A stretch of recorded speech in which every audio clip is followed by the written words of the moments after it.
particular has been fighting to expose Norm Eisen for years. And I've got some stories I'll share with you guys about this as we go through this space today, because it's going to be a big one. Like all the way around, this one's going to be a big one. But I can talk, and maybe I'll give Jen. How do I put this? So after J6, we started to do some digging into like what on earth had just happened. And what do we always say when we're talking about and we're giving people tips on, um, how to do research and how to be effective doing research? Well, it we're always saying pay attention to the names, right? As you're reading all of these different documents and you're diving into different things, just pay attention to the names. And one of the names that you just find over and over and over again was this dude, Norm Eisen. Let's get Trash a co-host. Right? So this guy, Norm Eisen, he's just general counsel or right lead counsel. Every time we're digging into some NGO that has anything to do with January 6th or the Russia collusion hoax or any of it, boom, there's Norm Eisen's name. Weird. And the theory that we put together, or I shouldn't say we, I should give Jen the credit on this one because think about how many times we've been in spaces where Jen would be like, stop everything. We need to talk about Norm Eisen's involvement in this particular group, and this particular group, and this particular group. So, right. But the theory that we started to propose and Jen brought to a lot of people, including Trump's legal team on several different occasions, was that Norm Eisen was central to the entire the entire conspiracy. And the reason that he was so central is that they were shielding the illegal things they were doing behind Norm Eisen being shared counsel amongst these groups because his comms are protected by attorney client privilege. And when you start to think about it that way, I mean, it seems pretty simple, but in all of these cases, why would you have the same lawyer? And it's so far beyond just what Bad Kitty Pappy's grandma, I put that one up top, her thread on this today, which, as usual from her, incredible investigative work. But this guy, we'd see him on CNN, we'd see his name on all this different paperwork attached to so many different elements. And then one day it just clicked. Like, oh, they're using attorney client privilege to shield and be able to communicate on the stuff that they never want to see released. At minimum, it gives them an extra layer of protection. But as we go through the timeline and involvement of Norm Eisen, it's almost stunning how at the center of every plot against Donald Trump, against the MAGA movement, Norm Eisen is right at the heart of it. And I'm looking forward to diving into this as like a topic today. I think this will be one of those spaces that we really bring forward a ton of important information. And I think that the answer here is once that attorney client privilege is pierced on Norm Eisen in particular, I think that's where the whole game, like that's where the floodgates will be opened completely and the dam will burst and everything will become exposed. And so I'm really fired up to do that. I also might take a chance. I took a little extra time to go through our boy Jack's thread, laying out a bunch of names. It felt very name redacted esque, the thoroughness in which he just went through a lot of the other people who are directly associated with Norm Eisen and the censorship and lawfare cabal. What do you think of that name, Trash? I was kicking around the idea of like, what do we call this thing? The censorship lawfare cabal. I kind of like. Yeah, I think that's appropriate. I think it's good. I like it. Hi to you guys. Happy Friday, and not so happy Friday for Mr. Norm Eisen. He's taking it on the chin again this week. Feels like we've been talking about this guy and taking this guy down all year, and years prior, but mainly this year, utilizing the spaces and threads. And so when I saw Kitty put out that thread, her and I were going back and forth in her comments. She's like, "But wait, there's more." So she's bringing more receipts out. Apparently, these are source documents, much like the Count and Transition Integrity Project. These are apparently source documents. So looking forward to that. I DM'd her an invite and see if she wants to come in, and I sent one to Millie as well. But yeah, censorship, lawfare, cabal. I dig it. I think it's appropriate, and so you guys retweet the space. This is going to be jam full of excellent information. So, right, this is going to be one of the ones you guys definitely will leave here with more information about the very specific. Is if you tell her somebody's too powerful and the fight is too big, that does not deter her. In fact, she is forced only at that point to continue to drive forward and take this fight on. Like, right, like literally the worst thing you could say to her if you want her not to do something is be like, "Oh yeah, no, that's not a winnable fight. Don't do it, Jen." Like to her, that challenge accepted, bitches. Let's get it on. Like let's continue to deep dive. And I think, right, really, Jen's persistence to continue to bring up Norm Eisen's name over and over and over and over again, I think has led us to this point where, at a minimum, it's going to be a lot harder for him to operate. Right? He's one of the people. He has a public profile because his ego's so bad. It can't allow him not to be the guy who goes and does his like victory laps on CNN and stuff. So if you want to start just polling Norm Eisen clips, right? Literally any CNN clips at all. We don't even have to evaluate what they are.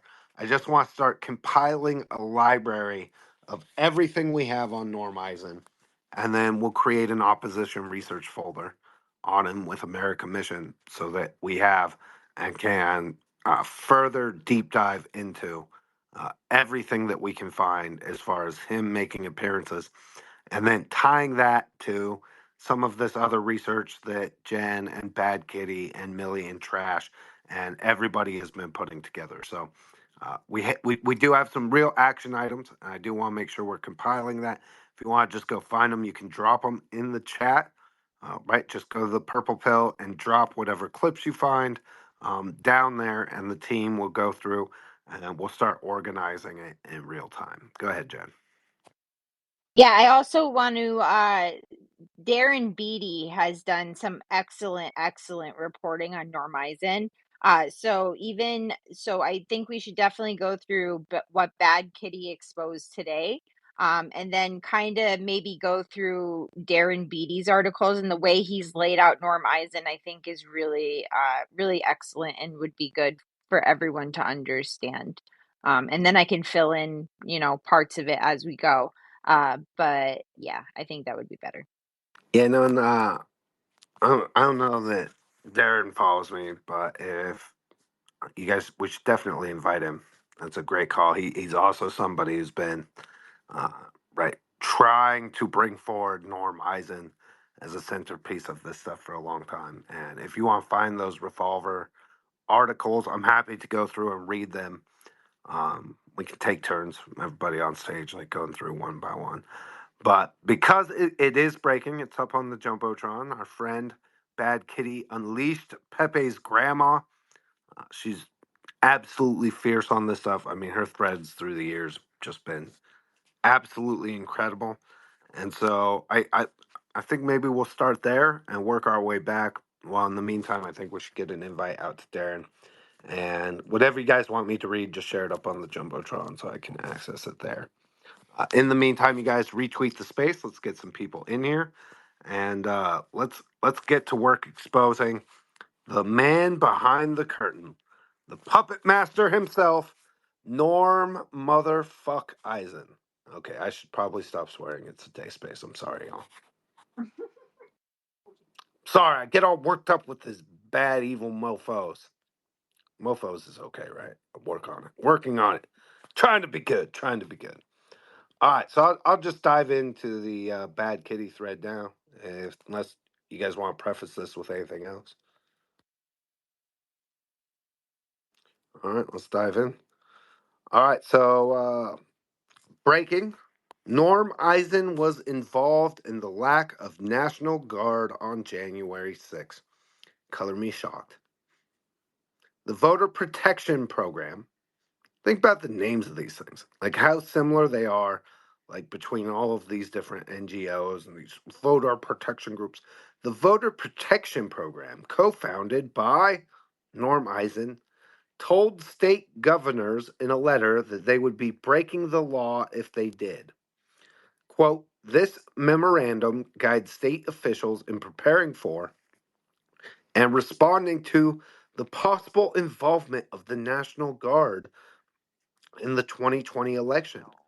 Governors should remember that the Guard remains under their command unless, quote, federalized, unquote, by the president. It's not just election day. The election has already started. It will last until all the votes are counted and the results are certified. Federal interference with counting votes is just as illegal as interference with voting. Cites 18 USC section 593 through 595. On January 6th, and this is back to Bad Kitty, on January 6th, that's what Congress was there for, the certification of electors. Sources to follow. And the memorandum, this is from some group. It's got, right, the Voter Protection Program, the VPP. It's got like some little shield with a check mark. And it's just memorandum, coordination with the National Guard around elections. And this is something that was sent around to the governors all over the country.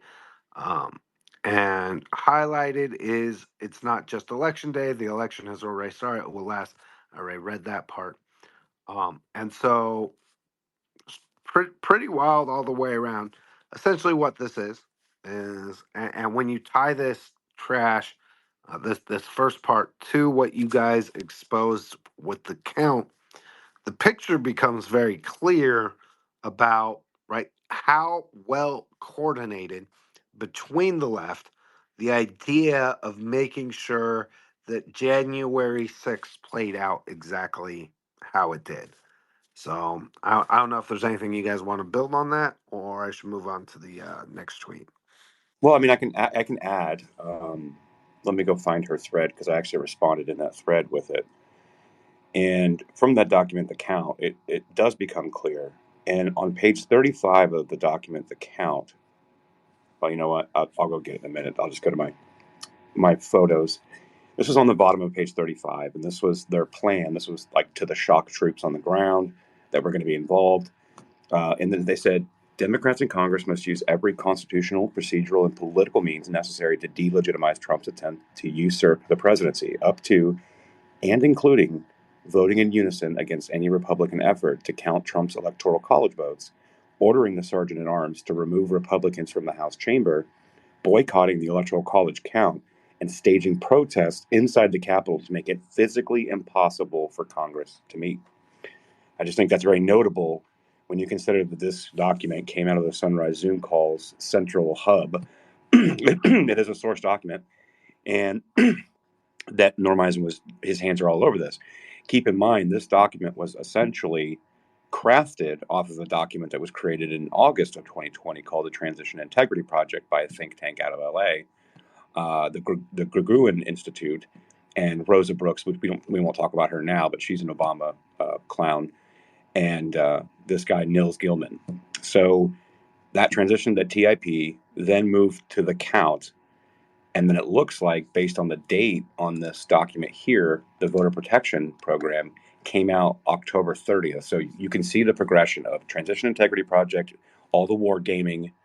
Then it moves to the count, which is the ground game shock troop people, what the implementation of the war game results, and then they move to the VPP, which is a memorandum regarding National Guard or lack thereof. So you can see exactly how they set this up.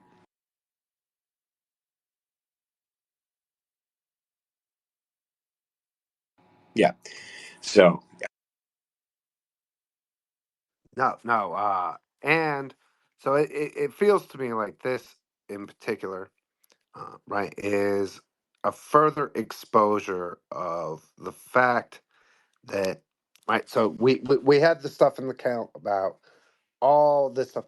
This was them preemptively trying to make sure and prevent there being any response to the broader plan. So when they war gamed it out, say, okay, one danger would be that the state governors and President Trump would use the National Guard to provide security around January 6th. And that would obviously be a potential attack vector that would sink their plot to be able to label this like Donald Trump's questioning of their bullshit election, like all the shady shit they did in the election. Uh, they wanted to call Trump's questioning of it a coup and label him an insurrectionist. And I think one of the things they identified, the plot wouldn't work if the National Guard was deployed in order to prevent that narrative from being able to take hold in a way that would be problematic. This is the second tweet in the Bad Kitty Unleashed thread. It's pinned up above. Uh, this here is a transcript from Berkeley Law saying that Norm Eisen was a co founder of the Voter Protection Program, which told state governors not to use the National Guard. Quote, now, as co founder and CEO of the States United Democracy Center in Washington, D.C., Lidgate guides its work to advance free, fair, and secure elections. The nonpartisan center helps connect state officials, law enforcement leaders, and pro democracy partners across America with tools and expertise to protect the vote, hold democracy violators accountable, and prevent political violence.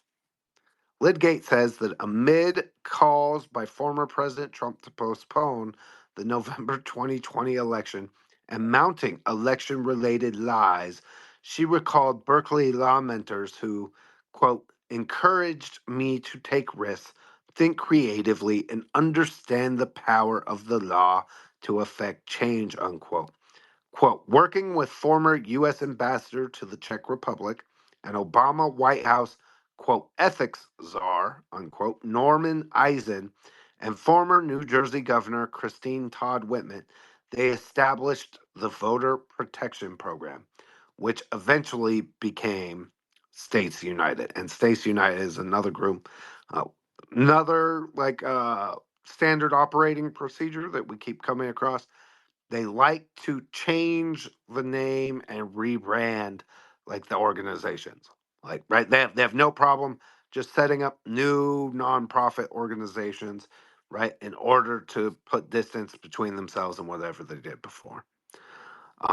The next tweet in the thread is here's a document from Norm Eisen, Voter Protection Program, called Coordination with the National Guard Around Elections. That's the title of it. Here they are telling state governors that it's illegal to have the National Guard around for any election certification events, which would have included January 6th. Quote, it's not just, oh, I think I read that one already. I'm sorry, guys. Go ahead, Jen.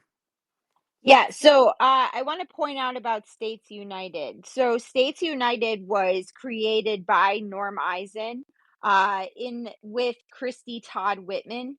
She's the co-chair. She's the one famous for telling the 9/11 first responders that the air was safe. She has since apologized.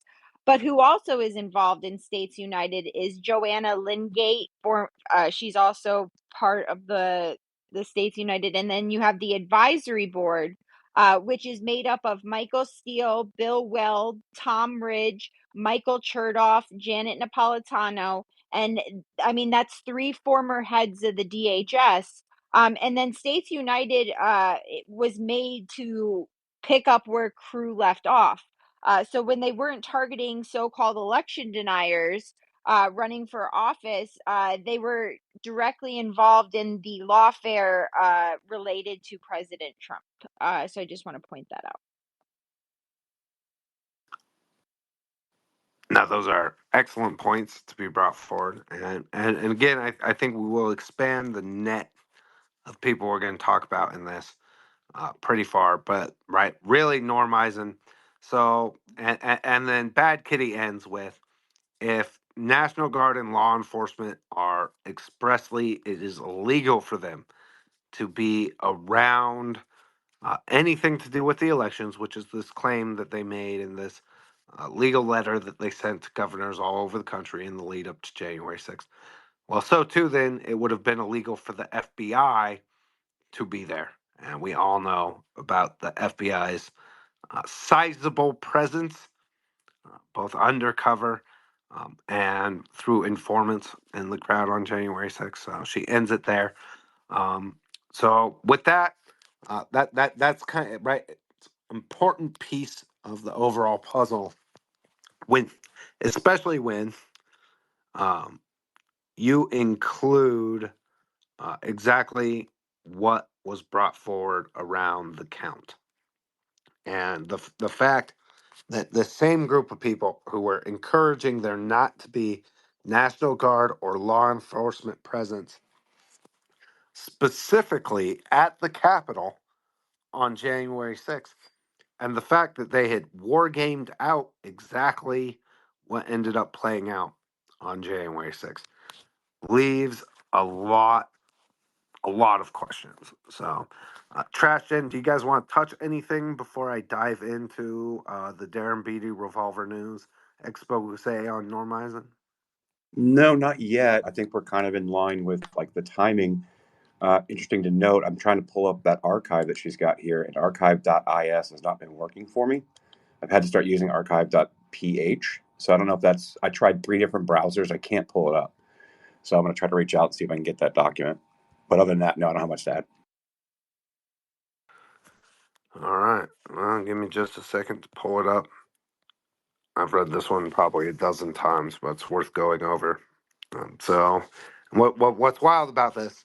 So this was published originally back 3 years ago, and the title, it's pinned up top. The title is "Meet Norm Eisen, Legal Hatchet Man and Central Operative in the Color Revolution Against President Trump." Could not be more on point with that. In our report on Never Trump State Department official George Kent, Revolver News first drew attention to the ominous similarities between the strategies and tactics the United States government employs in so-called, quote, color revolutions, unquote, and the coordinated efforts of government bureaucrats, NGOs, and the media to oust President Trump.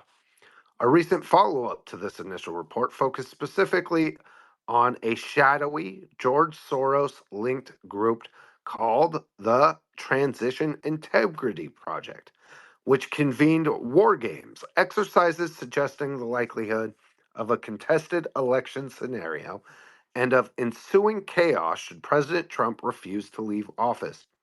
We further showed how these contested election scenarios we are hearing so much about play perfectly into the color revolution framework sketched out Revolver News's first installment in the Color Revolution series.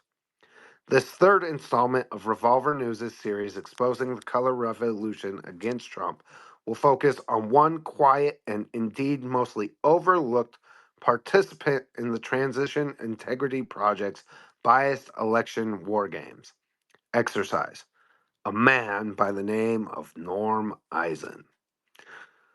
As the man who implemented the David Brock blueprint for suing the president into paralysis and his allies into bankruptcy, lawfare, who helped mainstream and amplify the Russia hoax, who drafted 10 articles of impeachment for the Democrats a full month before President Trump ever called the Ukraine president in 2018, who personally served as special counsel litigating the Ukraine impeachment, who created a template for internet censorship of world leaders, and a handbook for mass mobilizing racial justice protesters to overturn democratic elections results.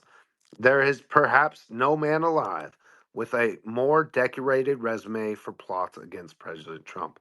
Indeed, the story of Norm Eisen, a key architect of nearly every attempt to delegitimize, impeach, censor, sue, and remove the democratically elected 45th President of the United States, is a tale that winds through nearly every facet of the color revolution playbook. There is no purer embodiment of Revolver's thesis that the very same regime change professionals who run color revolutions on behalf of the U.S. government in order to undermine or overthrow alleged authoritarian governments overseas are running the very same playbook to overturn Trump's 2016 victory and to preempt a repeat in 2020. To put it simply, what you see is not just the same color revolution playbook run against Trump, but the same people using it against Trump who have employed it in a professional capacity against targets overseas. Same people, same playbook. In Norm Eisen's case, the same people, same playbook refrain takes an arrestingly literal turn when one realizes that Norm Eisen wrote a classic color revolution regime change manual and conveniently titled it The Playbook. Wow, might be fucking original. No more swearing, I'm sorry. In the swear jar. Excuse me. Just what exactly is President Obama's former White House ethics czar? Yes, Norm Eisen was Obama's ethics czar. His longtime friend since Harvard Law School, who recently partook in war games to simulate overturning a Trump electoral victory, writing a detailed playbook on how to use a color revolution to overthrow governments. The story of Norm Eisen only gets more fascinating, outrageous, and indispensable to understanding the planned chaos unfolding before our eyes, leading up to what will perhaps be the most chaotic election in our nation's recent history. Remember that this uh, Revolver News expose on Norm Eisen was came out before the 2020 election. So this is all prior to January 6th and without the benefit of all the information on Norm Eisen that has come before. Quote, I'd rather have this book than the atomic bomb. Before we can fully appreciate the significance of Norm Eisen's Color Revolution Manual, the playbook, we must contextualize this important book in relation to its place in color revolution literature. As a bit of a refresher to the reader, it is important to emphasize that when we use the term color revolution, we do not mean any general type of revolution. Indeed, one of the chief advantages of the color revolution framework we advance is that it offers a specific and concrete heuristic by which to understand the operations against Trump beyond the accurate but more vague term coup. Unlike the overt, blunt method of full scale military invasion, as was the case in Iraq War, a color revolution employs the following strategies and tactics. And this is a excerpt.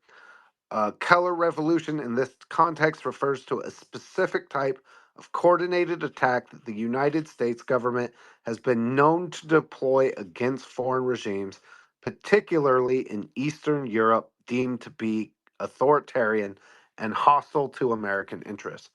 Rather than using a direct military intervention to effect regime change, as in Iraq, color revolutions attack a foreign regime by contesting its electoral legitimacy, organizing mass protests and acts of civil disobedience, and leveraging media contacts to ensure favorable coverage to their agenda in the Western press.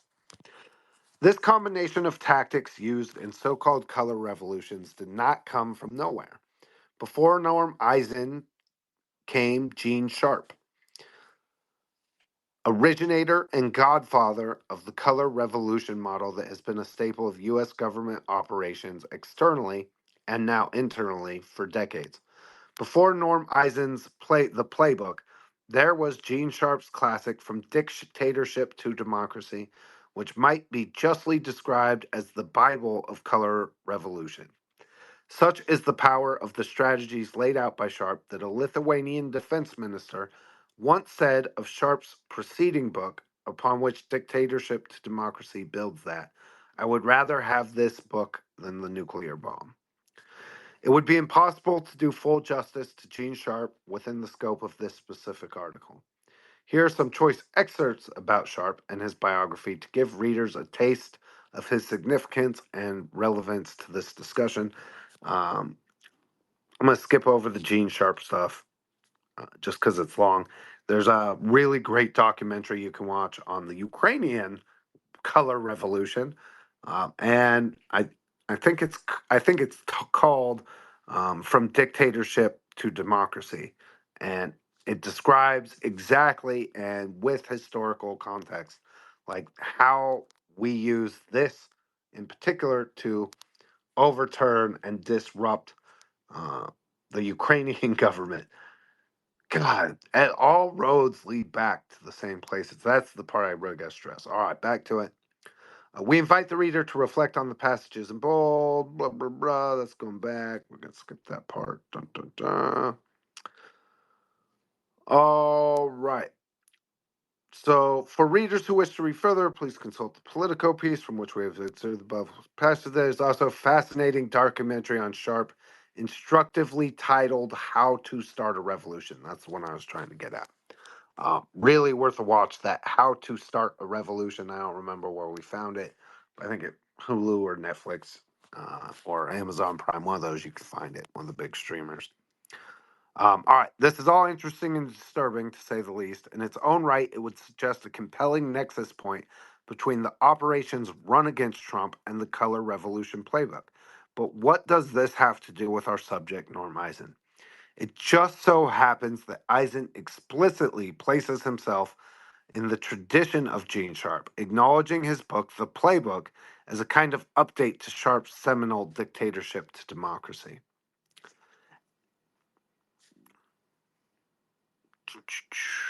There's a clip, but I'm not going to pull it up because I'll probably lose it. And there we have it, folks. Norm Eisen, former Obama ethics czar, ambassador to Czechoslovakia during the Velvet Revolution, key counsel in the impeachment efforts against Trump, and participant in the ostensibly bipartisan election war games predicting a contested election scenario unfavorable to Trump. Just happens to be cover revolution expert who literally wrote the modern playbook in the explicitly acknowledged tradition of color revolution godfather Gene Sharp's From Dictatorship to Democracy. Before we turn to the contents of Norm Eisen's Color Revolution Manual, full title, The Democracy Playbook, Preventing and Reversing Democratic Backsliding, it will be useful to make a brief point regarding the term democracy itself, which happens to appear in the title of Gene Sharp's book, From Dictatorship to Democracy as well.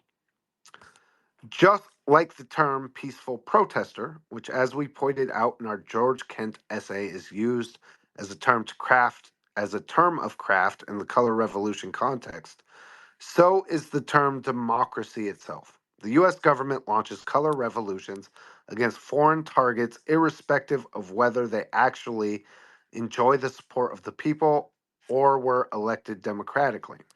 In the case of Trump, whatever one says about him, he is perhaps the most democratically elected president in America's history. Indeed, in 2016, Trump ran against the coordinated opposition of the establishments of both parties, the military industrial complex, the corporate media, Hollywood, and really every single powerful institution in the country. He won, however, because he was able to garner sufficient support of the people, his true and decisive power base as a populist.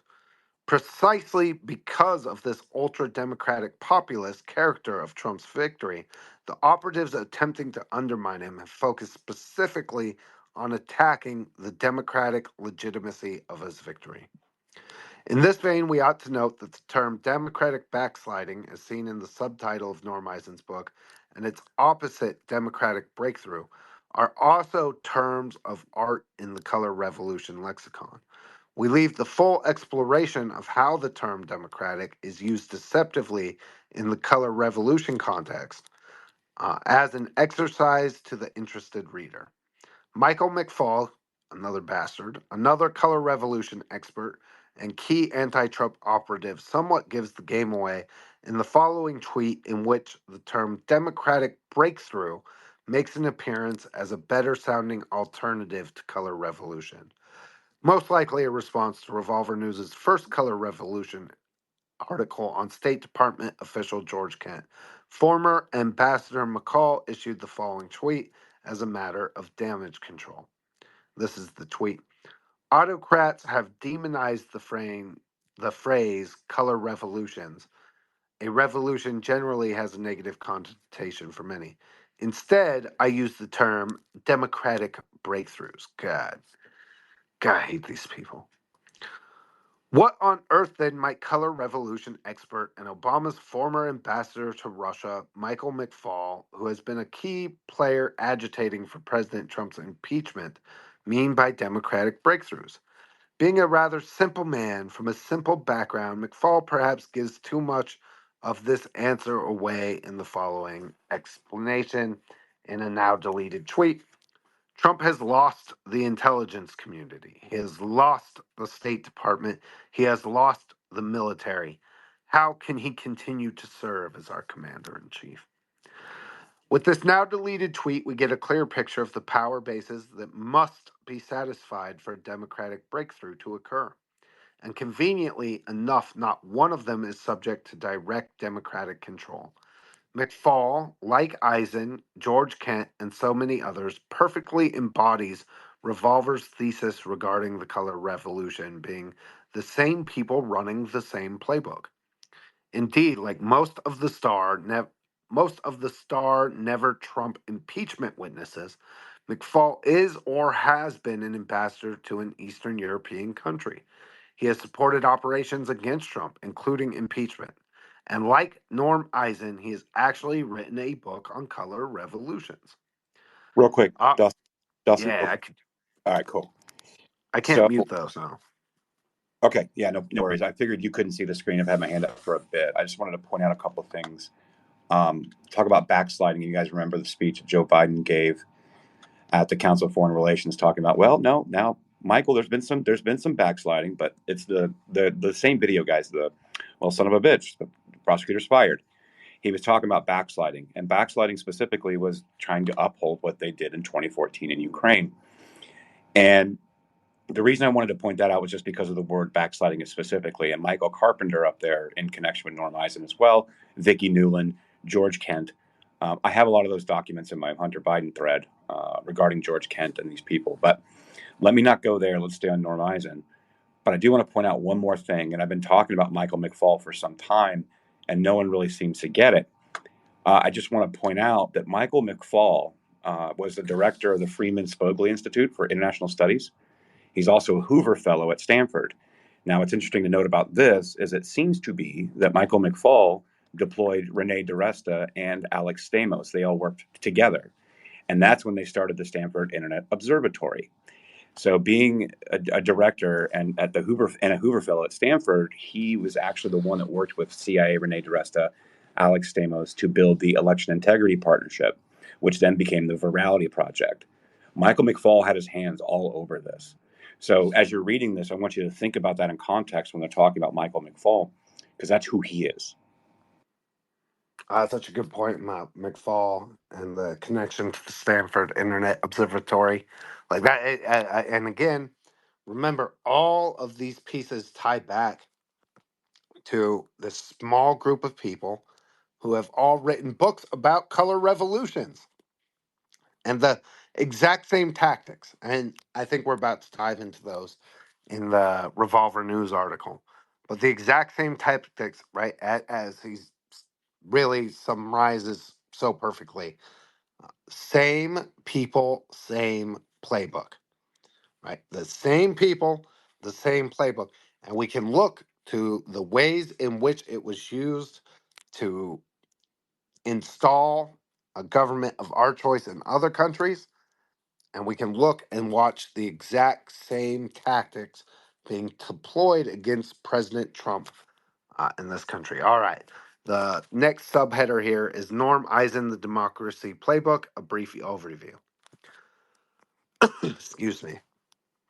A deep dive into Eisen's book would exceed the scope of this relatively brief expose. It is nonetheless important for us to draw attention to key passages of Eisen's book to underscore how closely the playbook corresponds to events unfolding right here at home.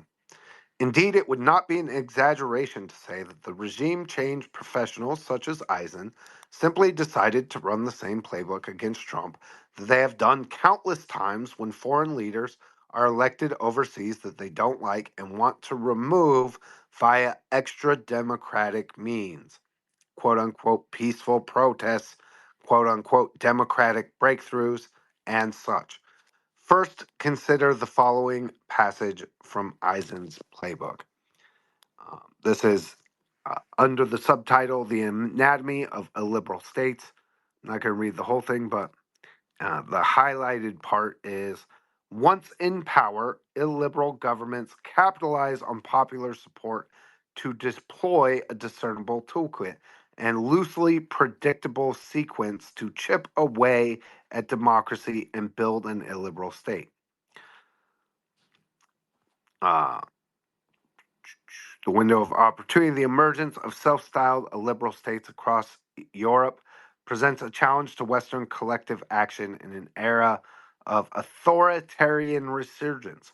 Far-right populist parties, many with illiberal tendencies, have gained a toehold or the majority in 23 of 28 EU member states' parliamentary systems.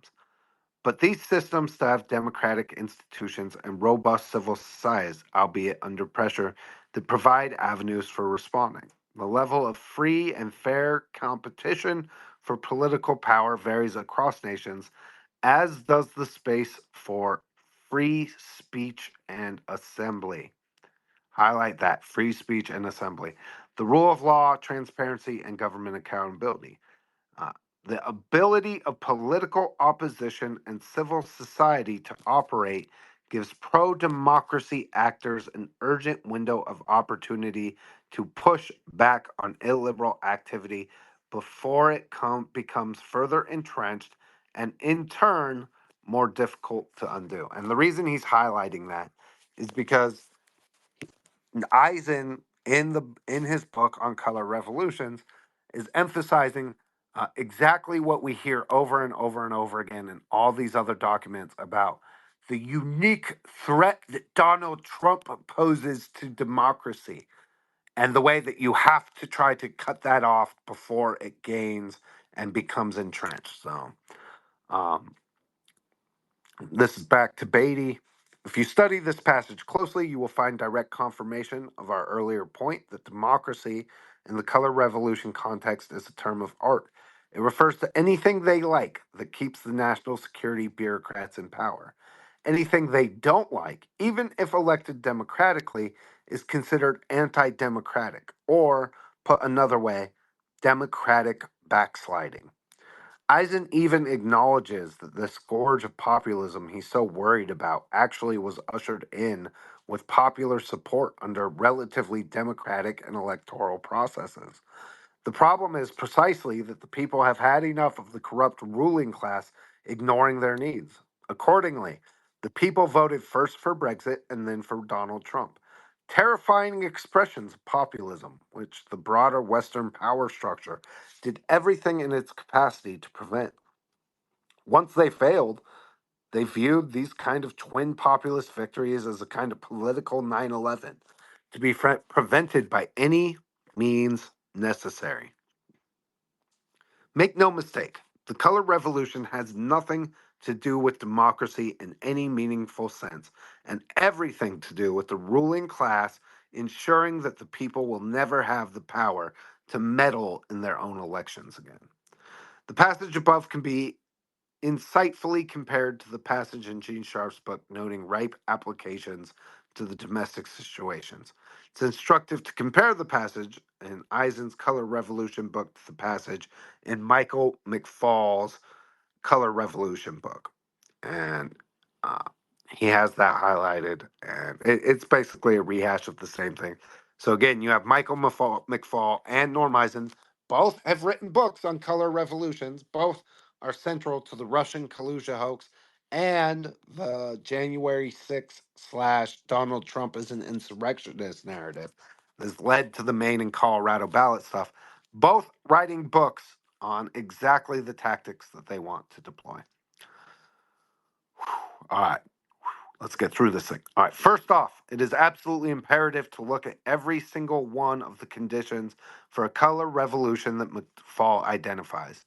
It is simply impossible not to be overcome with the ominous parallels to our current situation.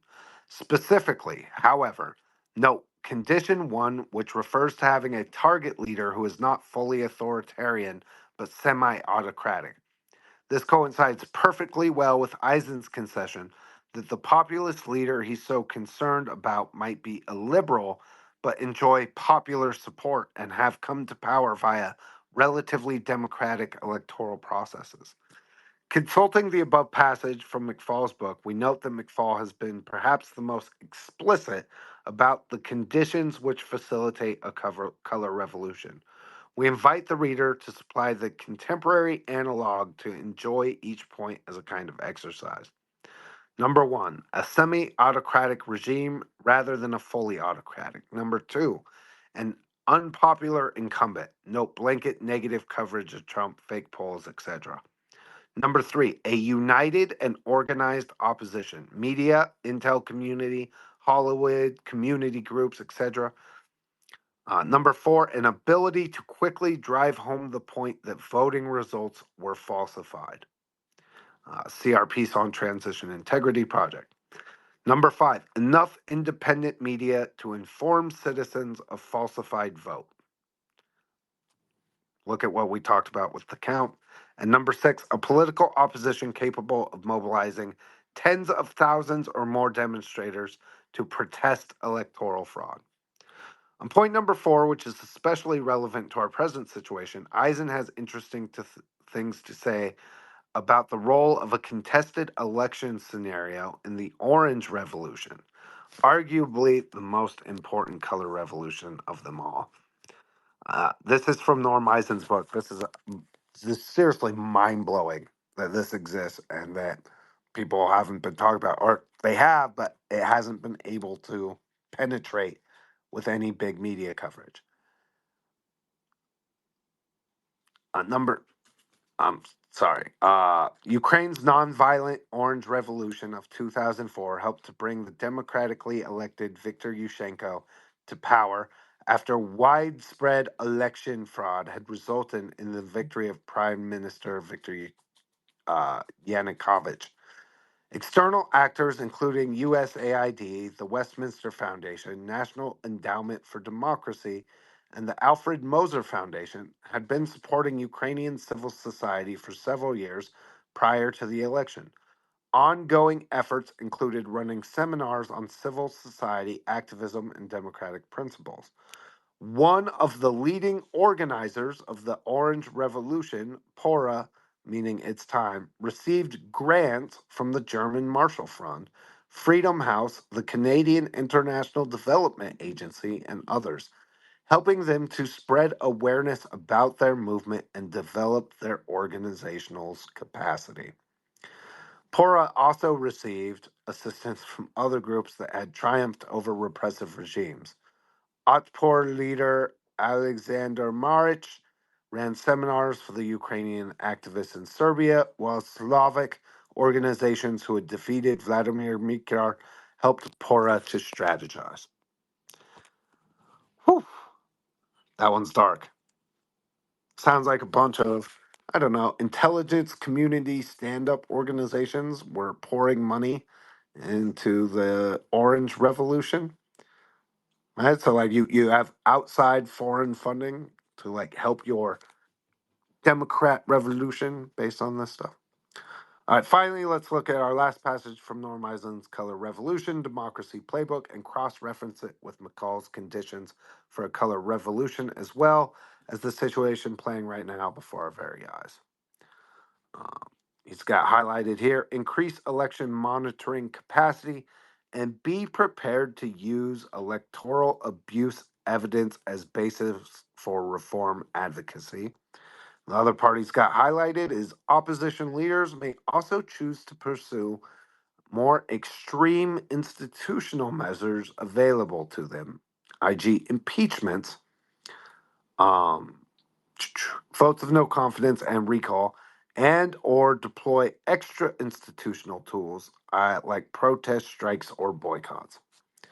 A few things immediately jump out at us. First, the ominous instruction prepare to use electoral abuse evidence as the basis for reform advocacy. Secondly, we note that the passage suggesting that the opposition to a target leader might avail itself of extreme institutional measures like impeachment and launch protest strikes and boycotts. Whew, this stuff is really dark. All right, how much more do we go? All right, that's basically covering it. Let me make sure. Somebody else want to talk while I make sure I didn't miss anything. But I think we basically got the point on this. Yeah, I also thanks for reading that, Dustin. I think it really lays out like, you know, who Norm Eisen is and how he's involved. But just to bring it to kind of like present times, No Rose down there sent us in the back channels uh his new book, Norm Eisen's new book. It is called, and we can also like read this article that she sent along with it. It's called Overcoming Trumpery: How to Restore Ethics, the Rule of Law, and Democracy, edited by Norm Eisen. And then they have a quote on there from Jerry Nadler. It says mandatory reading for anyone thinking about how to defend against the attacks on our democracy. So again, it is literally Overcoming Trumpery, and then it has a picture of Donald Trump on the $1 bill. So I think that might be interesting to go over as well to kind of bring it to their current plan because he recently just put this book out. It's kind of crazy to go back and read the Darren Beatty article, right, and realize he wrote that before all of this shit went down, like as a warning. And it reminds me of Milley trying to bring attention to this, right, by infiltrating the Sunrise Movement and how effectively the censorship machine prevented people from exposing what we just saw there. But I just want to emphasize, like, right, in Norm Eisen's playbook, a guide on color revolutions, he talks about the opposition, what they consider to be the quote unquote good guys, right? You doing what? Weaponizing institutions of governments to do things like impeachments. Right? We saw that twice with President Trump, right? Uh, claiming that there is going like election fraud and election abuse beforehand, laying the groundwork, maybe even false flagging those motherfuckers in order to show and highlight that is an opportunity for quote unquote advocacy reform, and then using that to install, delegitimize, and like to delegitimize the opposition and bring to power whoever you're pushing in this case, right? Like delegitimize President Trump and install a senile idiot pedophile sniffer douche nozzle in Joe Biden into the White House. So, all right, I need a little break from talking trash. If you want to Yeah. handle it for just a minute. Well, let me tie that in a little bit more and kind of add some more context to it. And thank you for reading. And I agree, this is a great breakdown. But consider this: so that book was written before we even approached into 2023, right? So this is post 2021 when he was writing this book. How to move on from Trumpery, right? So it was okay. We never again in 2016. We read, cried, melted down. Everybody organized. You saw, David Brock, Media Matters, Crew, Norm Eisen, all these guys that had the meeting in 2017, how they were going to handle legacy media, how they were going to handle opposition research, how they were going to handle funding, and how they were going to handle lawfare.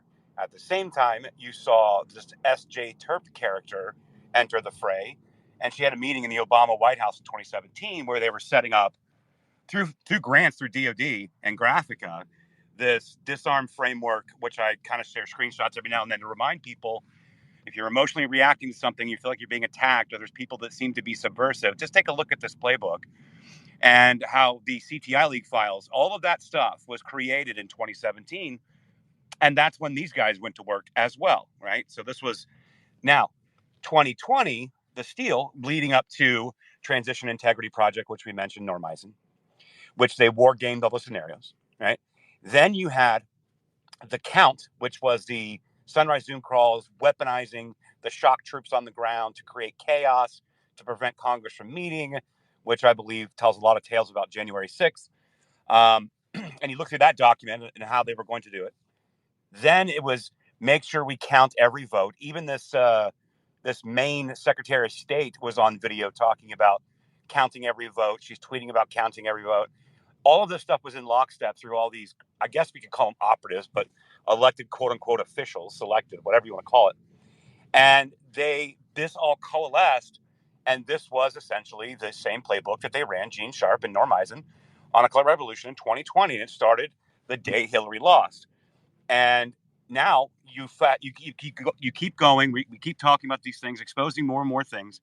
You had Transition Integrity Project. Step 2 was the count. Step 3 was what Bad Kitty put out today, the voter protection, the VPP. And that was all to solidify perception in the public. You had Michael McFaul during this time in the post 2017 link up with Alex Stamos and CIA Renee DiResta at the Stanford Internet Observatory, creating the Election Integrity Partnership, then moving on to COVID, which was the Virality Project. And Michael McFaul was directly involved with that, obviously, because Renee DiResta worked underneath him. And so you look at this entire thing, and you're moving through these steps of 2017, 18, 19, 2 impeachments, leading up to the 2020 election, all the documents that I referenced. And then you got Norm Eisen that's writing a book in 2021 saying how to move on from an era of Trumpery or whatever it's called. And so that was the next step in their revolution, essentially, by stealing the election and getting Trump out of there by using this playbook, and then how to move forward in the public. What they didn't count on was Elon Musk buying Twitter, number one. Number two, that's why they didn't expect platforms like Rumble and such. Number three, they didn't expect these platforms, even if they were created, to submit to the censorship apparatus that they built and the pressure campaigns that they built. And so he releases this book, and he's at Brookings Institute 2022, and all hell breaks loose because now all of this is being broken apart, exposed, and open. So, he's doing his victory lap, writing this, how do we move on from Trumpery, basically. Same similar thing that Molly Ball did with the Time magazine piece, the shadow campaign at 45, the 2020 election, right? They're all bragging. They're all taking their victory laps. We did it. High five, guys. And now it's all breaking open, breaking apart. And what they did not count on is what we're seeing in 2023. That's why Crew has been weaponized. That's where all these cases against Trump are. And they have to be just losing their shit that Trump is constantly going up in the polls the more they indict him. And now all the cases are falling apart. Most of them are not even going to be able to be even visited in 2024. And you just see this. And this entire, I guess we could call it a coup, is breaking apart in real time when we're exposing this stuff. So I hope that's a general overview, guys, of what the last 7 years have looked like, why we're talking about Norm Eisen so much, why we're talking about Media Matters and David Brock and all of these characters, Michael Teeter. By the way, I throw in there that Michael Teeter is the executive director of the 65 Project under David Brock, which was weaponized lawfare also to go against attorneys to get him disbarred in several states for representing Trump in 2020 election cases, January 6 cases. Kari Lake's case out here, the attorney involved out here, they're coming after him. That same Michael Teeter represents Ray Epps and his lawsuit against Fox News. And so you put all this together and you look at all this, and it really starts to paint a picture, doesn't it? It paints the picture. of what we have lived through. And what's interesting is we had warnings, right, throughout, but we've never, right, it took us a long time because of the censorship to put all of these different pieces of the puzzle together. And what I'm most interested about is the way, and the reason I think what we're doing here has to be like done and done urgently is this ties exactly to the lawsuit of right that Rumble and Chris Pavlovsky is bringing against Media Matters, that Truth Social is bringing against a variety of people in this network, and the criminal investigations by Ken Paxton and the Attorney General of Texas and Andrew Bailey, the Attorney General of Missouri, into Media Matters and the lawfare and censorship cabal. And this is why I want to emphasize it, because it could not once you realize it, once you get these pieces of the puzzle put together, it couldn't be more clear to see that they followed explicitly and to the T a playbook that they have outlined that we can point to other examples of them doing over and over and over again, and most especially in the Orange Revolution in Ukraine. The tie of uh, Renee DiResta, Michael McFall, the Stanford Internet Observatory, right, which we've talked at length about all year, the tie of Norm Eisen, uh, all their ties to Ukraine, right? And then you think about what was the first impeachment about President Trump about? Well, it was about a phone call to Ukraine where a bunch of deep state bureaucrats in the diplomatic corps, right, claimed that Donald Trump had violated everything because he went against what they thought was supposed to happen. Um, the fact that Norm Eisen had actually laid out the articles of impeachment, and right, like he'd literally written impeachment over that even before the phone call that was the basis of the impeachment had ever happened, is it's pretty wild to think about. Um, that the fact that they lay out in this book, this Color Revolution book by Norm Eisen, he lays out specifically using impeachment as a way to weaken your political opposition in order to institute a color revolution. Right? And so that right, that's one of the steps that he literally in detail specifically outlines. And then what's the next detail that he outlines? It's not the next one, but another detail in like the process for having a color revolution, right? Then he dives into right the entire thing about, oh my God, how that you claim that the electoral process and the election process is flawed, corrupted by the incumbent, that they're using and abusing the system in order to do it, and you launch large scale protests that then you blame all the violence and other stuff, the summer of love, right? So again, their playbook, we have the ability now, right? Even more than Darren Beatty when he wrote that article, to go back and apply the real events that we all lived through with the summer of love, the COVID lockdowns, the election bullshit, right? The two impeachments of President Trump. We can look back at those, and we can literally look back to Norm Eisen's book on color revolutions and say, okay, well, he's got a 12-step process in order to launch a color revolution. Let's see how they did and whether it lines up to right all of the exact infrastructure that Norm Eisen happens to be the general counsel of. I mean, it's so effing odd, right? Like when you read it and you see it, you're like, okay, so the dude wrote it's the same thing as the David Brock 2017 memo, which is these guys literally project out to everybody who would listen to them, like, look at me, I'm an expert on color revolutions. Look at me, I'm an expert on taking down the opposition. Here is a playbook that we should follow in order to stop the bad Trump. right? The bad orange man. This is how we stop it. This is how we do it. And it's all right there. And now, from where we sit now, right, we have the ability to just go step by step and say, all right. Well, did they use impeachment as a way to weaken the incumbent candidate and say that he was lost? Yeah, we could say that happened.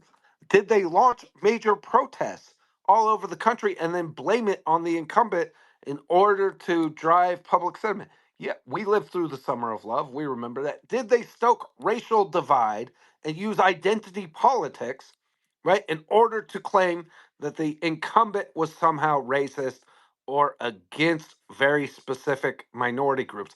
Oh, yep, that one sure fits, right? Oh, did they claim that the incumbent would not honor or recognize the standard electoral and election norms? Yeah, no, I do kind of remember them saying that Donald Trump wouldn't leave office, right? That somehow he was going to, install the Q shaman as the head of government by taking over the Capitol or whatever the F we're supposed to believe at this point. Yep, I remember that happening. It was the color revolution. And the people who wrote the book on color revolutions were the same people who are at the Stanford Internet Observatory, who are at the election integrity project, who were at States United, who was at all of the different infrastructure that we've been exposing all year. And at the center of it is the same group of scumbag lawyers led by Norm Eisen. And the reason that it's the lawyer is that they believe that they can hide their illegal and illicit activities behind attorney client privilege. Go ahead, guys. Okay, now listen, I might be crazy, right? But like, this is why I have been so dead set on Norm Eisen, right? Is when I realized that he has run color revolutions in other countries. And then if you look at what happened over the past 5 years, it literally goes along with his playbook. And then when I bring this to people, they're like, Jen, that's so cute. Listen, honey, like, he is way too powerful to go after. What? He's too powerful to go after. Donald Trump was powerful. They went after him. Like, there is no such thing as too powerful. Y'all are a bunch of pussies. And that's the problem, right? Is you're letting people become too powerful when they are literally laying out the playbook and then laughing in your face because, oh, we have decorum. We're Republicans. We're like Michelle Obama's penis. We go high when they go low. Bullshit. Let's drag their ass in the mud and have a fucking mud wrestling fucking thing if we have to. Like, what? Why does this guy get to go on CNN and be like, "Oh, well, I know Donald Trump is going to get charged with this because I wrote the law," and it's like, "Oh, look at Norm Eisen. He thinks he wrote." No, he actually did. So are we going to let this man keep, going out there and operating and directing the shit that he's doing? Or are we really going to take back our country and actually make this man accountable by law in order for what he's done? Now, they took away Michael Cohen, his attorney client privilege. Now, granted, Michael is an idiot. He has been having AI write his briefs and they were citing fake court cases. Okay, but that's Michael. Okay, but why does Norm Eisen get to keep his attorney client privilege? Like, why can we not go after that? Oh, he's too powerful. Well, grow a freaking sack. Well, we're definitely going after him. But I can confirm, by the way. So Jen brought forward this information on Norm Eisen to several powerful people names you would recognize inside the Congress and the Senate, where right we tried very explicitly to be like, hey, hello, there's this guy. His name's Norm Eisen. You've probably seen him on CNN. Turns out he wrote this little book on color revolutions, and it's the funniest thing. There's whole chapters about getting the government to use impeachment to weaken the incumbent. Oh, and there's a whole thing about spurring racial and minority division through large scale protests. Summer of Love. But like, and we have him admitting to all of this stuff and bragging about it over and over and over again. And uh, there's direct ties to January 6th, like 10 different direct ties that we could show from like Norm Eisen to like what happened on January 6th. Could we maybe bring this forward? Could you maybe, like hold a hearing or do something? And like Jen said, the answer we got in return was, oh, well, that guy's really powerful. And I don't know that that's a fight we're ready to take on right now. Maybe you guys could find, a easier target for us because, you know, I may be a sitting member of Congress, but I'm afraid to take on the machine that is like what the color revolution, Norm Eisen, like think about the complex and right. Yes, it's cowardly, and yes, we've come to expect that kind of cowardice from our elected officials. But, right, to their defense, think about how freaking wild and well built all of this machinery that we've been exposing is, right? In order to be able to pull off national riots to the degree of the Summer of Love, to pull off two impeachments, to pull off the ubiquitous and incessant media narrative that's right parroted by everybody in the media in order to pull off the false flag on January 6th, in order to like drive that narrative home, right? The January 6th committee, all of the censorship, right? Being able to censor everybody. And we started this space by talking about Pepe Grandma, Bad Kitty's thread on, right? Part of that was even warning and sending warnings out to every governor in the country that National Guard and the military could not provide security or even be around during any of the election process. So there is no doubt this is an incredibly dangerous and powerful enemy to have. However, why is it up to a bunch of freaking brave people on the internet to do it? And all of these congressmen who told us for all of these years that it was too big of a fight and they just couldn't take it on. If you want to know why we hate Republicans, why often I am so freaking ruthless and angry about it, we bring this stuff we bring not just this, but things like this to members of Congress all the time. And what we get in return is just such watered down, ridiculous nonsense. And then like preening and bloviating for Fox News appearances. Meanwhile, they don't get anything done. They don't use their special investigative powers to actually dig deeper than the public record that we're able to get. So give my man Trash Discourse subpoena power and watch us. We're not afraid to take this fight on. Go ahead, Jen.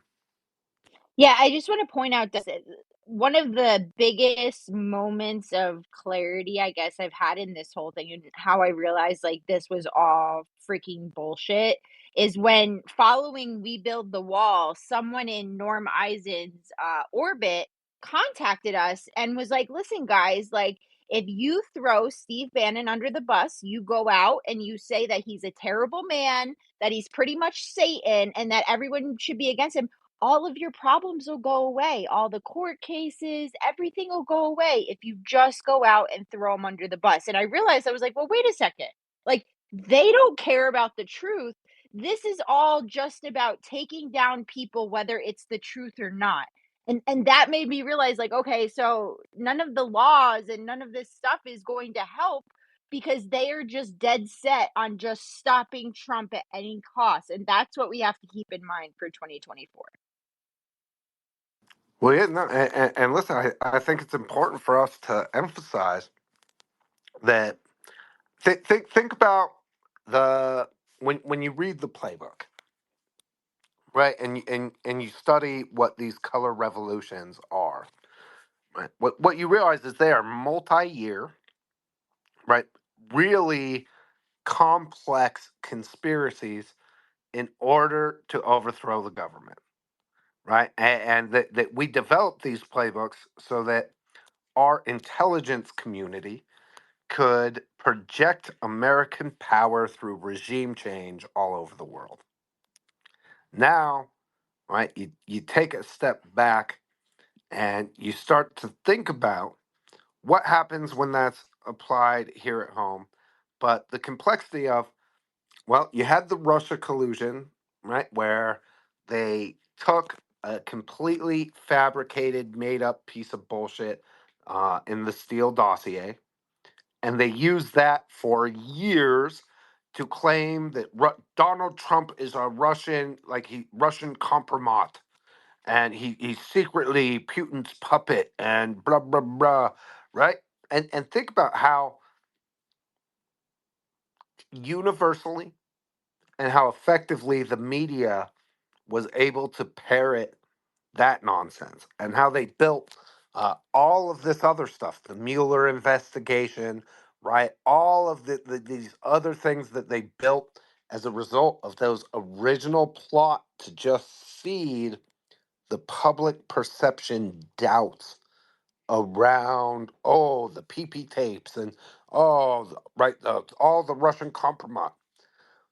Now apply that forward and just realize that there is a small cabal who run the censorship, who created the censorship and lawfare infrastructure in this country, and they've been directing it at Donald Trump and his effective supporters, really since before he won in 2016.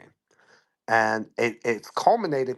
If you want to know why some random Secretary of State who wasn't even elected by the people of Maine, right, was appointed by the Maine legislature, would suddenly come out of the blue and say, "Oh yeah, no, I have determined that Trump is an insurrectionist and therefore will not be on the ballot."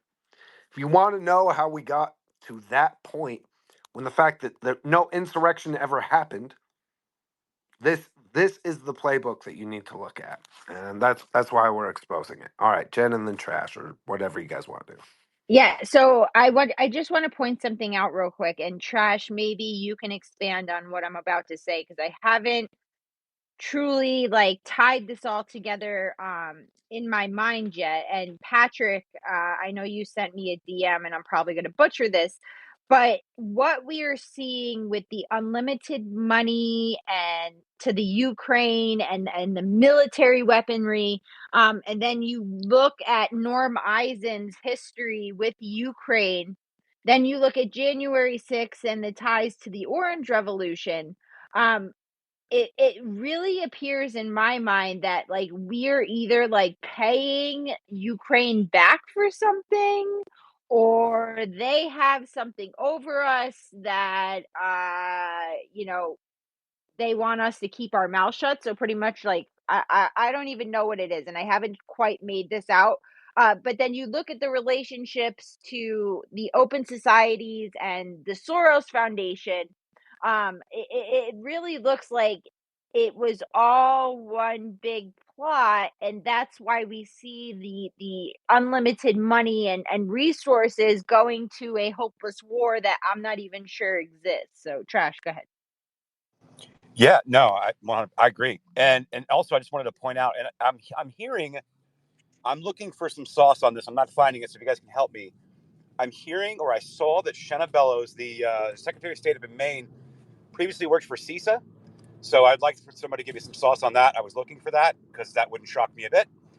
But number two, I wanted to point out, what was the first Twitter files drop essentially, right? It was Stanford Internet Observatory, EIP, Alex Stamos, Renee DiResta. Like that was the first piece that dropped once they started getting access to all this stuff. And it's a huge piece that brings all of this together, and Michael McFaul, because of the censorship machine that was built. So, you know, I'm going to keep looking into this. I would really love to get this answer one day. But I think a lot of people were wondering why Elon bought, X. And I just wonder if he figured out this entire thing and was like, okay, we got this. There's only one way to break this thing apart. Meta won't be the way. X is going to be the only way. And he purposely bought that crime scene because he figured out this entire thing had happened in 2020. Go ahead, Patrick. So, just to add a little color to the color revolution, but I think you're I have actually Trash wondered if how much stuff they deleted or hid because he let people go so fast. How many skeletons are still there, which I'm sure they're still finding. But on the color on the Ukraine thing, if you haven't watched Oliver Stone's Ukraine on Fire, which I'm not a fan of his, I had to like say, okay, this has to be worth it because it was recommended by a friend as the Ukraine thing heated up. He does a great job of breaking down the funding for the Maidan, and he actually shows on screen documents that used to be on the State Department website where we gave almost $2 million to the Maidan uprising while we were in another room telling Yanukovych we had his back. He'd won the election. And I think the way that there's the reason we wanted Ukraine is the only major body of water where we don't have U.S. military presence is the Black Sea. There are massive lithium and cobalt deposits, amongst other things, specifically in that eastern section. So if I was on the geopolitical side of the government, I would probably buy into this whole adventure for that reason. And the National Endowment of Democracy is just the CIA's front company for coups, and USAID is our other end to incentivize that. And then the EU bought in because they want access to all the gas and other energy resources there. So again, I think that's how like reasonable people in government could justify this, is that it would open the way to us having truly global hegemony across the entirety of really the entire ocean portion of the world. And that was the one piece we didn't have, Black Sea. On the flip side, the other folks that are much more malignant actors, like this guy, Norm Eisen, they are bought in because they want to practice what they want to do here, there, in my opinion. So, Well, and I want to emphasize a couple things, right? So the right way I want to bring this up is look at the formation, right? The legal and NGO corporation formation that our intelligence community set up in order to facilitate the color revolution in Ukraine and in Lithuania and Czechoslovakia, right? We've done this on multiple occasions. There's lots of like case examples that we can go the Arab study. Spring too, Dustin, all those were the same model. Slightly upgraded, right? Well, it's slightly different for the Arab Spring, right? But most specifically, what you just talked about with the National Endowment for Democracy and USAID, which are these intelligence fronts that funneled money and support and media attention in order to drive, right, the color revolutions and the regime changes that we saw in these other countries. And then we look at what we've been exposing all year with the creation of the Stanford Internet Observatory, with Election Integrity Project, with the Global Engagement Center, right? And when we start, right, and I know these things sounded separate when we were talking about them, but right, the pull through here is that this is a playbook of setting up these different entities that perform different compartmentalized tasks in order to affect an outcome of disrupting and overthrowing a populist, democratically elected government, right? Which is what do you do if you're a liberal, right? And not a rank and file liberal, but like a power player. We're talking the war hawk liberals, right? The people who control the security and intelligence communities, right? And the Halliburtons and all this other stuff. We have actual case study that we can go back and look at, and then we can compare that to like the infrastructure they set up that you has been deployed against President Trump.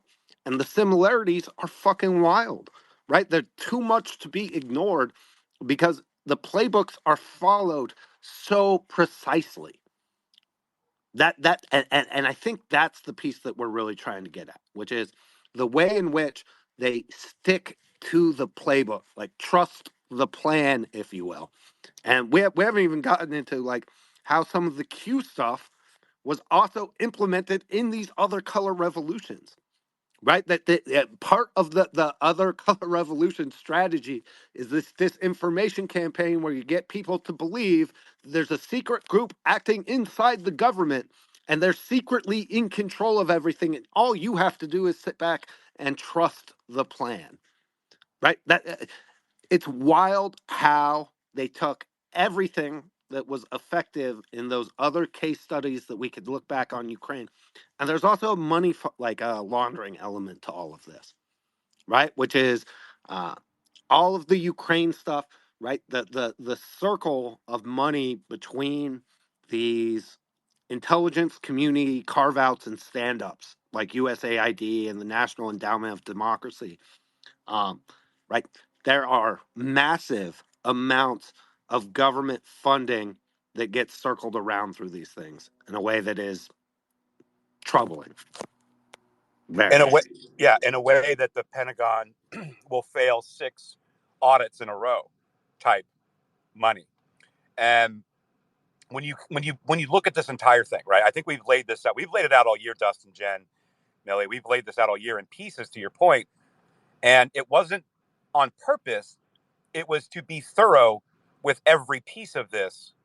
And then when you start seeing these documents, you really start to be able to form in retrospect and look at the entire, I mean, I'm going to say it, like the entire kraken that was formed here to try to take over the most powerful nation and the most powerful document in the world in the Constitution, and how they had to do that. And it was all about public perception. I mean, you could liken the Q stuff to the Bolshevik revolution, right? The cessation ops, how the Bolsheviks took Project over. Trust. Project Trust, exactly right. And so you look at all these things, and it's like they're just. This is why we say all the time, like they're smart people, they're evil smart, but they're also stupid. And what's fascinating to me is there's no way in hell that they're going to be able to build this monstrosity in time if this whole thing is exposed before we get into 2024. How are they going to rebuild this in time? I mean, we're going to have to figure out something for 2024, whether it's a documentary, whether it's, I don't know, maybe I get a hold of Glenn Beck's team and he does a whiteboard on it. I don't know what we're going to need to do, but really need to kind of actually whiteboard this and put it together, because it's crystal clear. We can see the whole thing. Sure. Are we going to be missing stuff? 100%, right? This is a massive operation that didn't just kick up a couple years ago. So like, but the overall picture is there, and it's fascinating stuff. And I remember Jen and I were talking about doing a space a while ago on Norm Eisen. We're like, let's talk about the Orange Revolution, 2004, 2005, and it was really poignant at the time. We just had so much coming at us at once because the dam is being broken. The censorship machine is really limping right now, and they are not going to be able to recover what they've gained through that. And then when Missouri v. Biden kicks up and the Supreme Court rules on the injunction is legit, now the government, CISA, the White House, CDC, all these are unable to levy pressure on social media companies to censor. So that's where your Metas and Instagrams start trailing off. Google's all in; they'll always be all in. So I forget about that. We're screwed with YouTube and Google. But you see what I'm saying? Like, the machine is breaking apart. We just got to get it out there. This is not about having a few thousand people in a Twitter space. This is not about having a couple threads put together and going viral. There's nothing to do with it. This picture is crystal clear, and anyone really can absorb this if you just consider the material that we've been presenting to you for a year. No, and I think that's the point. I love the idea of like maybe a documentary. It's funny, Trash, because I was sitting here thinking when I was ranting before about right the playbook, and right really it's it between that on like right the playbook for instituting a color revolution and the David Brock 2017 memo, right? And you take those two things and then you just take like what they talked about that their plan was to do, and then you just marry the footage and the coverage of like the implementation in real time that everybody lived through. And the fact that it was this nefarious and Machiavellian as far as the plot is there for us to look at. And I think again, this is the reason I've tried to say this a lot right in many spaces the last couple months, which is the reason that I don't think, right, the reason I've refused the black pill of, well, doesn't matter what we do, the elections are just stolen anyway. To me, this is their we have their playbook. We know how much it takes in order to operate it. You have to have the academic piece, the protester piece. You have to have the media piece. You have to have the control of information and the public sentiment piece. Right? You have to have all of these different pieces in order for it to like come together and right get the result of destroying your political opposition.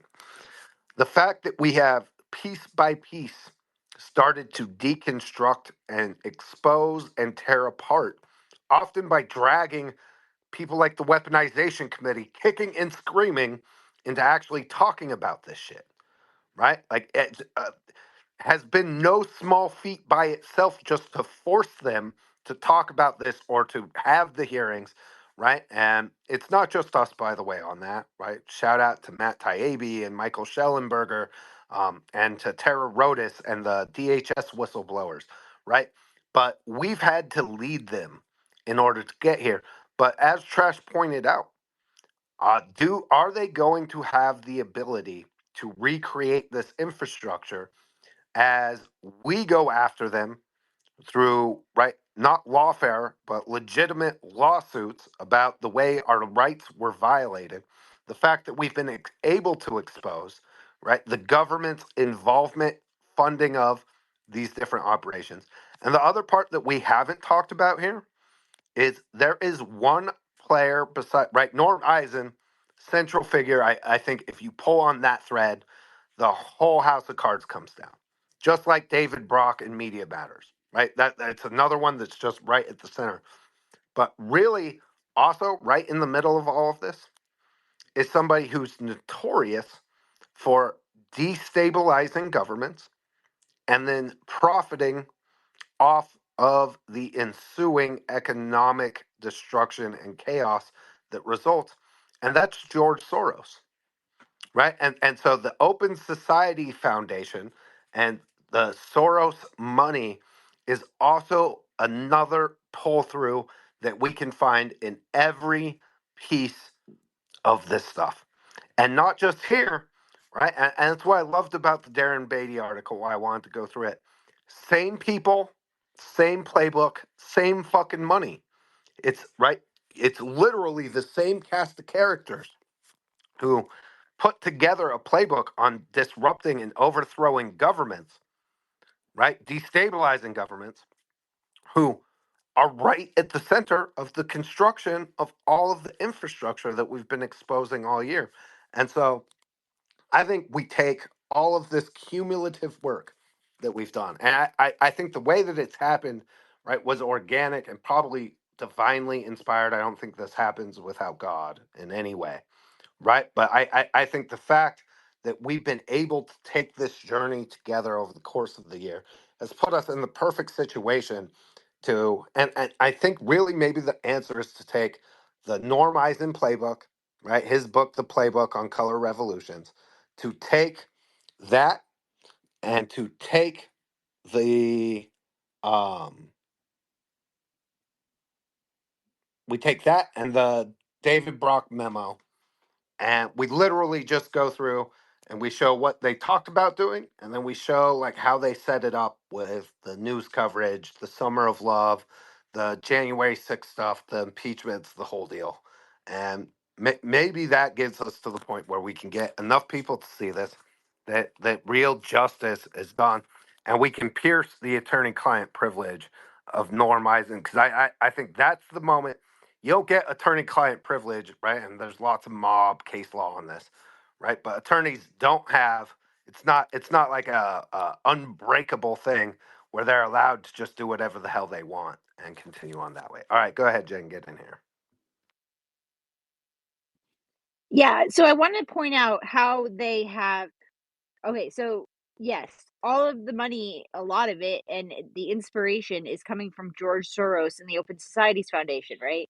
But they've made it so that if you bring that up, you're some kind of crazy person, conspiracy theorist, anti-Semitic. You hate Jewish people if you talk against George Soros, even though he's the one who turned the Jews over to the Nazis. Let's just put that out there, right? So why have they made it so you can't condemn or go after the source of where this is all is coming from? And if you look at what's happening at the border, the reason we have hundreds of thousands of people per month coming into this country is because of George Soros and the Open Societies Foundation.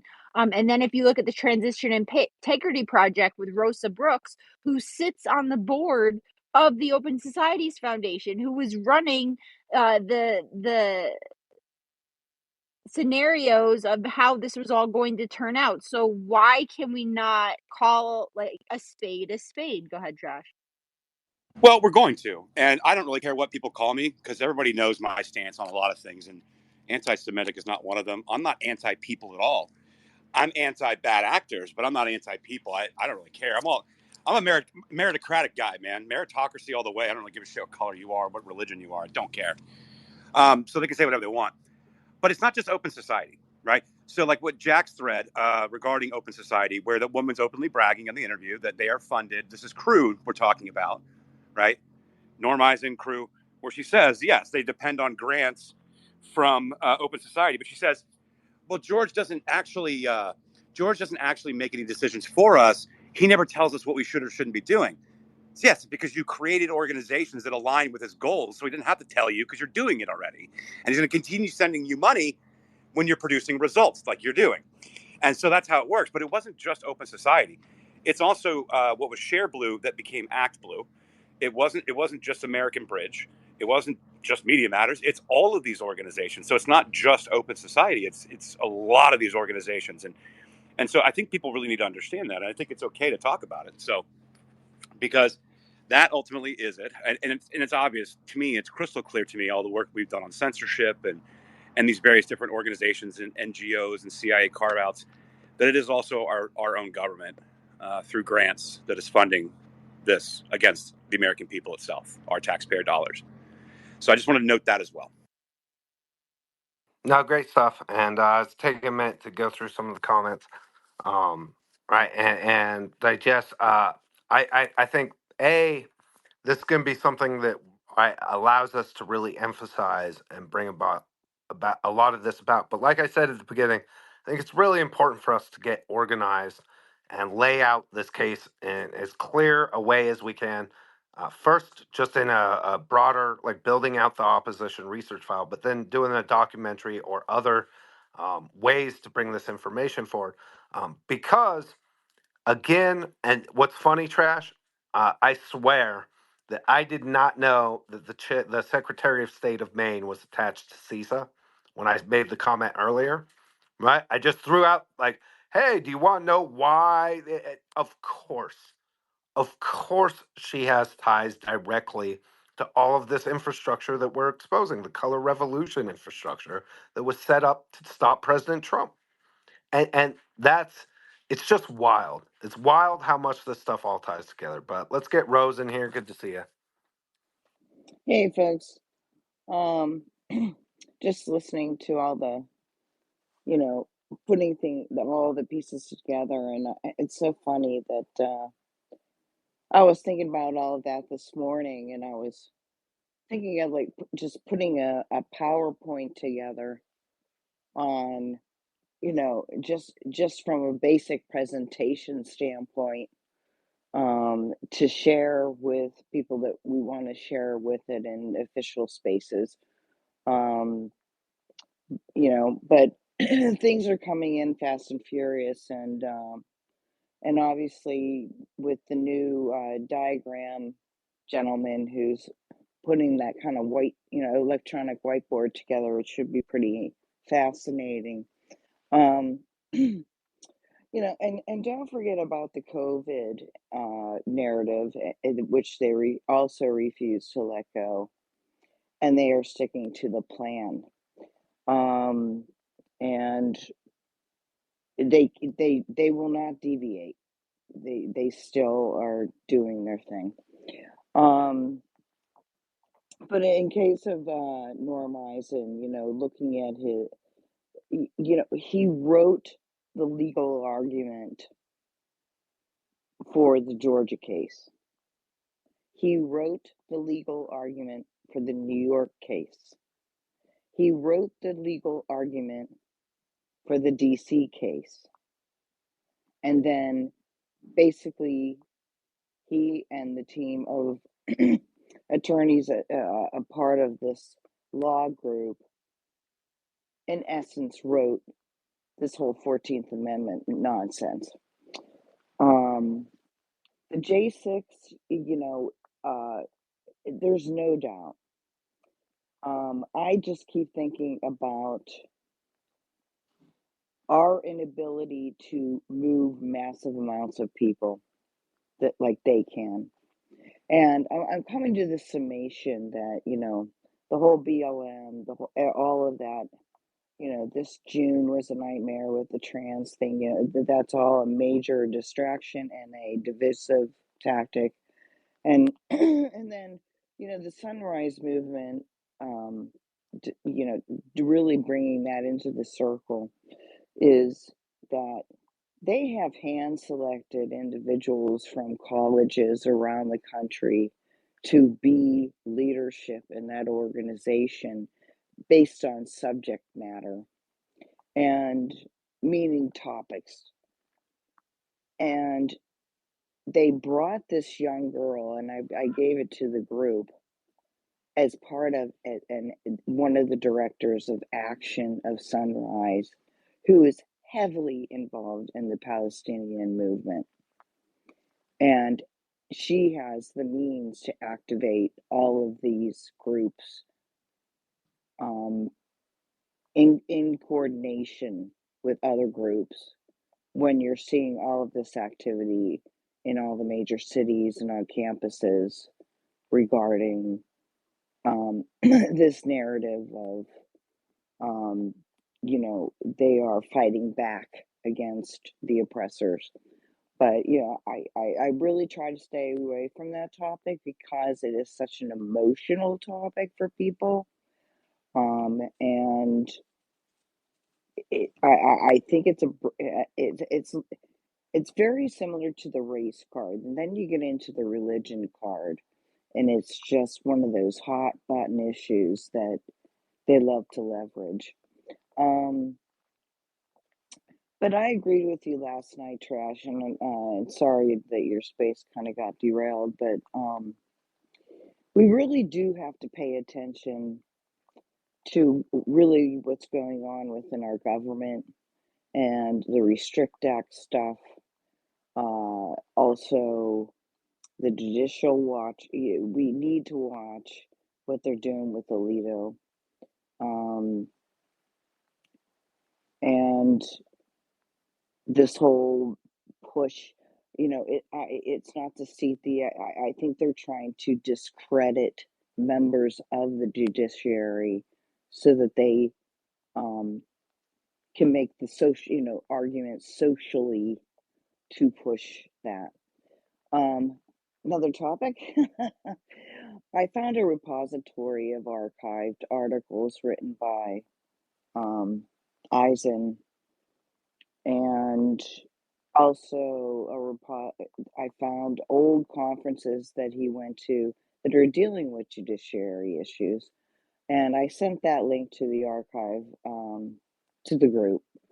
But back in 2018, before the election, Eisen, in collaboration with some other folks, wrote this article about the lack of the ability to audit an election because they were still tied in with the 2016 Russia thing, right?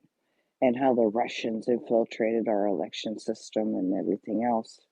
But they actually were arguing about the inability to challenge an election properly.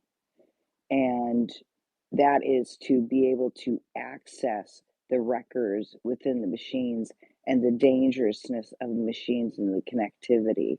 And isn't it just fascinating that this is exactly what they're arguing against right now, meaning they don't want people looking at the stuff.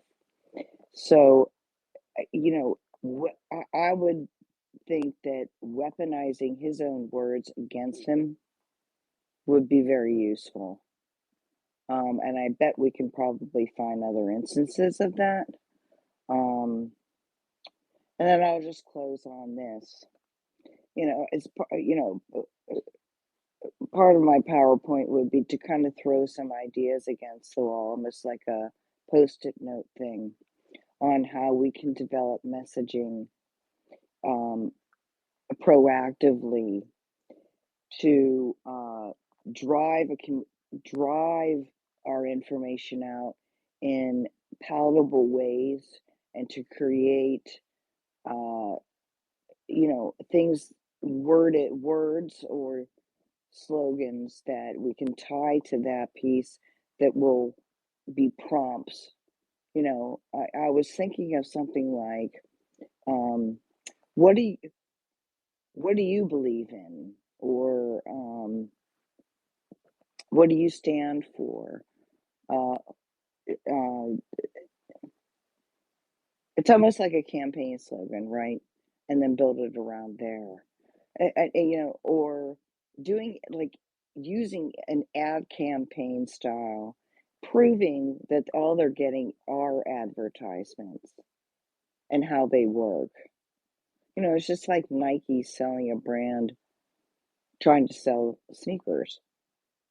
That's what they're doing with all this color revolution stuff, which is uh, selecting a hot point and then driving messaging, or the whole insurrection word surrounding an event. Um, we know what's coming down the pike from them already. They've given it to us. So, devising ways in tandem with other people who have massive reaches across social media,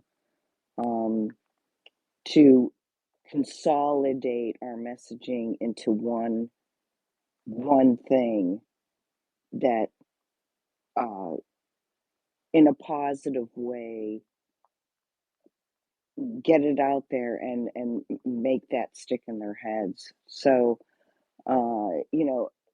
a lot of people can't get into the weeds. It overwhelms them very quickly. But you can simplify it for them and say, why do you believe in this? Why do you believe in that? Why do you like Nike over Converse? It's the same thing. So, anyway, those are my thoughts for the day. I think we're all on the same page today. Great minds or lack of great minds think alike. So Yeah, that's, we're sharing the same spacecraft, if you will. Appreciate it, Rose, and would love to see that repository of the Norm Eisen articles. I mean, the guy is you can't argue that he's been prolific, but as far as some of the messaging goes, have you guys seen? And there's a whole series. They're always narrated by Peter Dinklage, right? Like how to become a cult leader and how to become a mob boss, and right, like where they kind of go through the playbook of like how cult leaders are create, like how cult leaders become cult leaders, and maybe we draw some inspiration from that as far as how we break down and compartmentalize a lot of this information, because thinking about it, we've spent a year almost nonstop, right? Like that being as trash, right? Often reminds us this is his wheelhouse. He has brought forward so much of this information, but it's taken us a year of doing spaces every week on different pieces of this thing to get to the point where we bring it home with like the central pieces, right? And it's just like a puzzle. You have to do complete the different regions on like the academic part, and you have to complete the region on the intelligence community part, and the big tech oligarch part, and the CTI, right, and the lawfare part, and all of those pieces. only when you start to put all of the pieces together do you realize that at the center of all those pieces is a very small, very powerful group of people right in the middle. And Norm Eisen, I think, is maybe the weakest link of that central power group, right? I think he has the least amount of defense. Although, right, I think we can anticipate some of the ways that we'll see the current is holy war bullshit play into like how they circle the wagons around Norm Eisen, which is criticism of Norm Eisen. I think will be attacked for being anti-Semitic, just like the George Soros stuff. And I would also expect to see some misinformation injected, or right, some it's not even disinformation, but right that we'll also, this is where we're going to get attacked again by both sides of the holy war, because right the Palestine side of the holy war is going to say that we're not attacking him enough for being Jewish, and the other side we're going to get also attacked because it's anti-Semitic to question or bring up anything anyone Jewish has ever done. As I do foresee as part of like the battlefield going forward for us, will be like trying to walk that line and receiving barbs from both sides, because one side will want to make it all about their fucking Zionism hunting bullshit, and the other side will try to claim that we're being anti-Semitic for bringing it up, because how dare you criticize somebody who used to work for the Anti-Defamation League. And so, right, it's going to be tricky. And just know, like, our goal is to bring forward the information about the current plot to remove and attack President Trump on every level by these MFers. And so, right, miss us with the other stuff. Like, just don't get, uh, realize, yes, believe it or not, we have, we know. I guess is what I'm saying. We know. All right, let's go. I go just one more thing too. We can't count out the establishment uniparty activity with all these people leaving Congress right now. There is no doubt in my mind they're gearing up for, if this lawfare doesn't work, it's a convention steal. If that doesn't work, you know, we have to kind of really keep an eye on these players here and what they're doing. It just makes me nervous, because they have the ability to influence A, the dollars, B, the legislative bodies in these states. Oh, well, that's a whole nother rabbit hole. But I think everybody knows my position on the Article 5 Convention of States and how dangerous it is. Let's not try to fix our problems by attacking the one thing that is actually No, not no, no. there. I'm talking about the election convention, not the, not the state. No, the convention of states. Oh, you're talking about with Trump. Yeah, no, listen, to be honest, I'm not overly worried about the convention. They tried that bullshit in 2016. And at the end of the day, like Trump does have like if the Republican Party wants to burn itself completely to the ground, I think there's a element of self-preservation around that, that like they know they can't go there. I don't think they can rally enough support. Like, can you imagine how many of us would turn out to the convention if they tried to pull some shenanigans like that? So I think it's kind of interesting, right? I get that that's a concern, but my concern is more the lawfare components of this, and to right, we just the same way we can look at the color revolution in the lead up to replacing a head of state in these other countries. We can also look what happens in the immediate aftermath. And what happens in the immediate aftermath is a criminalization of your political opposition. Exactly what the Biden administration has done, right? Think about it, right? Whether it's Zelensky immediately arresting the leader of his political opposition and then criminalizing the opposing political party, we see very similar tactics being deployed here. And every time that they use these particular set of tactics to seize power, we can also see in which the ways in which that power is abused once they take control of the government. And I would look at the whole Bolsonaro thing because that is the perfect template. yeah, no, really another one. And again, it's we see it happening all over the place. And Bolsonaro and the election of Lula is another exact example of where this playbook was deployed. It's a great one. All right, let's go to Jack. Go ahead, Jack, and then we'll go Prescott. Yeah, I was just wanted to comment on the idea of the putting everything together in one place. I would just, just remind everyone that I am creating that MindMeister map, and yeah, it's hold on, let me just get my thoughts together. Yeah, it's if anybody wants to help me out with it because it is pretty big. Here, and I'll just put it in context. I've studied mechanical engineering, and I will tell you that this whole mind thing doesn't make my head hurt anywhere near as much as this does. Nothing I did in engineering makes my head hurt as much as going through all this does. So it's a huge undertaking. But if anybody ever wants to help me out, just let me know, and I can give you access.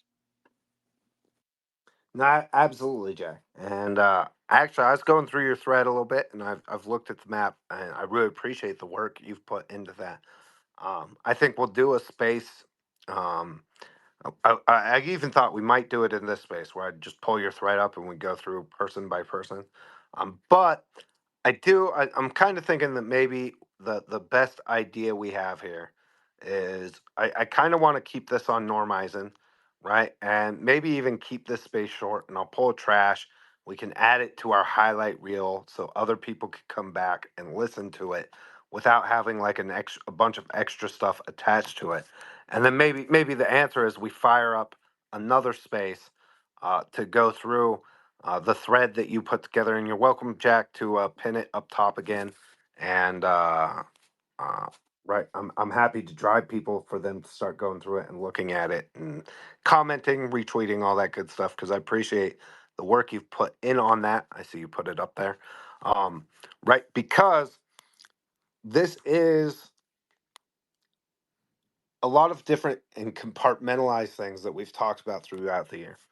And what's cool is that a lot of the times that we've been able to add to the puzzle were not things that we had control of. The Twitter files, I mean, how massive was that to give us different threads to pull on? Right? To add different things. And then the CTI league files, which gave us new names and new threads to pull on. And I'm going to go back to one of the ways that Norm Eisen became a standout to us and why Jen approached dozens of members of Congress years ago to try to bring this information forward. Right? She put together, I'm not even joking, like a full blown dossier on Norm Eisen and color revolutions that was delivered to a bunch of members of Congress, and where we requested that they, hold hearings and use their investigative powers. Like, this is the guy you need to target.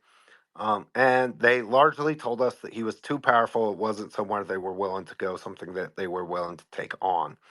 And now, though, we have enough, and I think that there's, at least amongst our core base, because of Taibbi and Schellenberger and Elon and Rumble and Missouri v. Biden and Tracy Beans, the work that all of these different people have put in. I think we're at a point now that there is enough understanding of the different compartments that if we do and put something together that weaves it together in a way that isn't too wonky, that isn't too deep in the weeds, that we, right, in some ways, maybe the way we have to do it is like a Netflix series, right, where we go back and we crystallize down. Right, here is the academic wing. Here is the NGO wing. Here is the Election Integrity Project. Here's the Global Engagement Center. Right, and we do like one each, like maybe like in a week we hit boom, boom, boom, boom, boom, and then we do like the big weave together of how it all comes together. And right at the center of that is Norm Eisen, Michael McFaul, and the Color Revolutionaries. Who, by the way, their ties to Obama, Barack Hussein Obama, go all the way back to their time at Harvard Law School, and they're well known, right? And you can find many, many instances of articles talking about how their friendship in Harvard was a critical moment in the development of Barack Obama's political ideology, these color revolutionaries. All right, Prescott, go ahead, get in. Hi, yeah, I want to thank you guys really for bringing this stuff out. I listened to the space on the document the count a while back, and I put together a post using you guys as information, and I linked you guys in it. But I'm a small account. I only had 256 followers, and I posted that document early in the morning before people had like weighed in on a bunch of really big pages, and I ended up getting 105,000 views and doubled my following. This is gaining traction big time, and people are hearing it. So, but I'm curious: does anybody here have Elon's ear? Because he has to be a key figure in this. I think he has, expressed his hatred for Media Matters and his willingness to go after anybody who funds them. Now, Crew and Media Matters shared an office, and there's documentation that Media Matters or Crew, which either one was, they were help funding each other. They're basically linked. If anybody has Elon's ear, I would. This needs to get before him. He needs to understand that this stuff has been going on, and I wouldn't suggest doing anything but be transparent and honest with him because he is highly intelligent. But we need his help. And he has vowed to go after anybody who funds Media Matters, etc. And I would think that just seeing connections with whoever Media Matters is funding is backing would probably also be in his interest. And he's got armies of lawyers, richest man in the world. Anybody who's got his ear, please get this before him. And that's basically it. Thanks. Well, no, I appreciate that, Prescott. And by the way, thank you and congratulations for getting it right. The information out there, right? A, it we get a lot of the credit because we get to do these spaces and bring this stuff forward. But this is a collaborative effort by hundreds of people, thousands of people who have added different pieces. Rose bringing us stuff all the time, like one of the best researchers around, like in our groups. But I see people putting out threads all the time. That is what we want, by the way, right? Like I would. The most important thing. It's like with memes, right? Like when I love when Trash talks about this. Like he'll see his meme like years later after making be like, "That's my baby. Oh, look at my baby still out there, still making a difference. Ah, it feels so good." Right? Same with this information. This information is more important than any of us like getting all of the proper credit or right. Of course, we'd like it. We put the work in. But to the Elon thing, we have been successful a couple times this year of getting Elon to engage directly with something we were working on. The last time was the Digital Platform Commissions Act, where we were able to get him to respond and help us elevate like this atrocious piece of legislation that was brought forward to attack, basically to force all social media companies to subject themselves to a algorithm code commission that would be able to dictate like what had to be in the algorithms and what censorship they had to. I mean, really crazy stuff. So, right, and maybe, and I'm just thinking and plotting kind of out loud here, but right, I think the answer on this has to be like maybe to go back and do a greatest hits on the censorship and lawfare cabal, right? Like get our branding down around it. Go back and like maybe over the course of a month or even a couple months, go back and really crystallize down, right? And hit within, I think we should try to keep it to a half an hour to an hour tops, where we go through like our greatest hits that we've exposed for the years. We bring the best information forward, and during around that we'll do a huge like push for everybody to right like we did around the some of the more policy oriented stuff for everybody to share it and to tag people like Elon or other high profile people, right? Like it's got to be one of those things where we really perfect the information. We've got that like crystallized down. We bring in like the best guests that we can bring in who are directly related to the subject matter and really do one final big push to like bring up the general education level around these different like compartmentalized and then weave the whole tapestry together. And that leads us right to Norm Eisen, right to the election interference, right to the censorship, and right to the lawfare. And if you guys are just joining us, I'd encourage you to go back and I'm gonna keep this one fairly short and encourage you guys to share it out even when we're done and invite people to come back and listen. Because what we really go through in this one with Norm Eisen is the color revolution playbooks. He wrote a book, and it's literally called "The Playbook on Color Revolutions." It's not the whole title, but it's the playbook, and then some like boring subtitle, right? But it's all about like exactly how you institute a color revolution, and then you take that and you apply what Norm Eisen, who wrote the book on color revolutions, then you look at all the places that he happens to just be the general counsel on when it comes to the censorship and lawfare cabal, right? And that's direct ties to Media Matters and the Election Integrity Project and States United and CNN and the mainstream media and the administration and the intelligence community and Michael McFaul and CIA Renee DeRessa and this guy is literally at the center of all of it. And he claims to have attorney-client privileges to protect his communications, by the way, throughout a bunch of these different organizations. And so I think that's a pretty solid game plan. So, Jack, I'll let you go, and then I'll give Jen and Trash like some final words. And Jonathan, I saw you come up. Good to see you, man. If you wanted to say anything else. But we'll keep these brief. I'm going to end the space so that we have pretty short crystallized version of the subject matter we covered specifically here.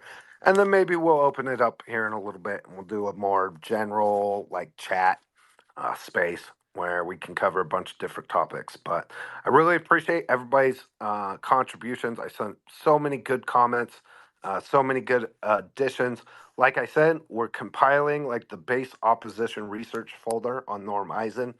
The dude's been a CNN contributor for a long time. I want all of it, right?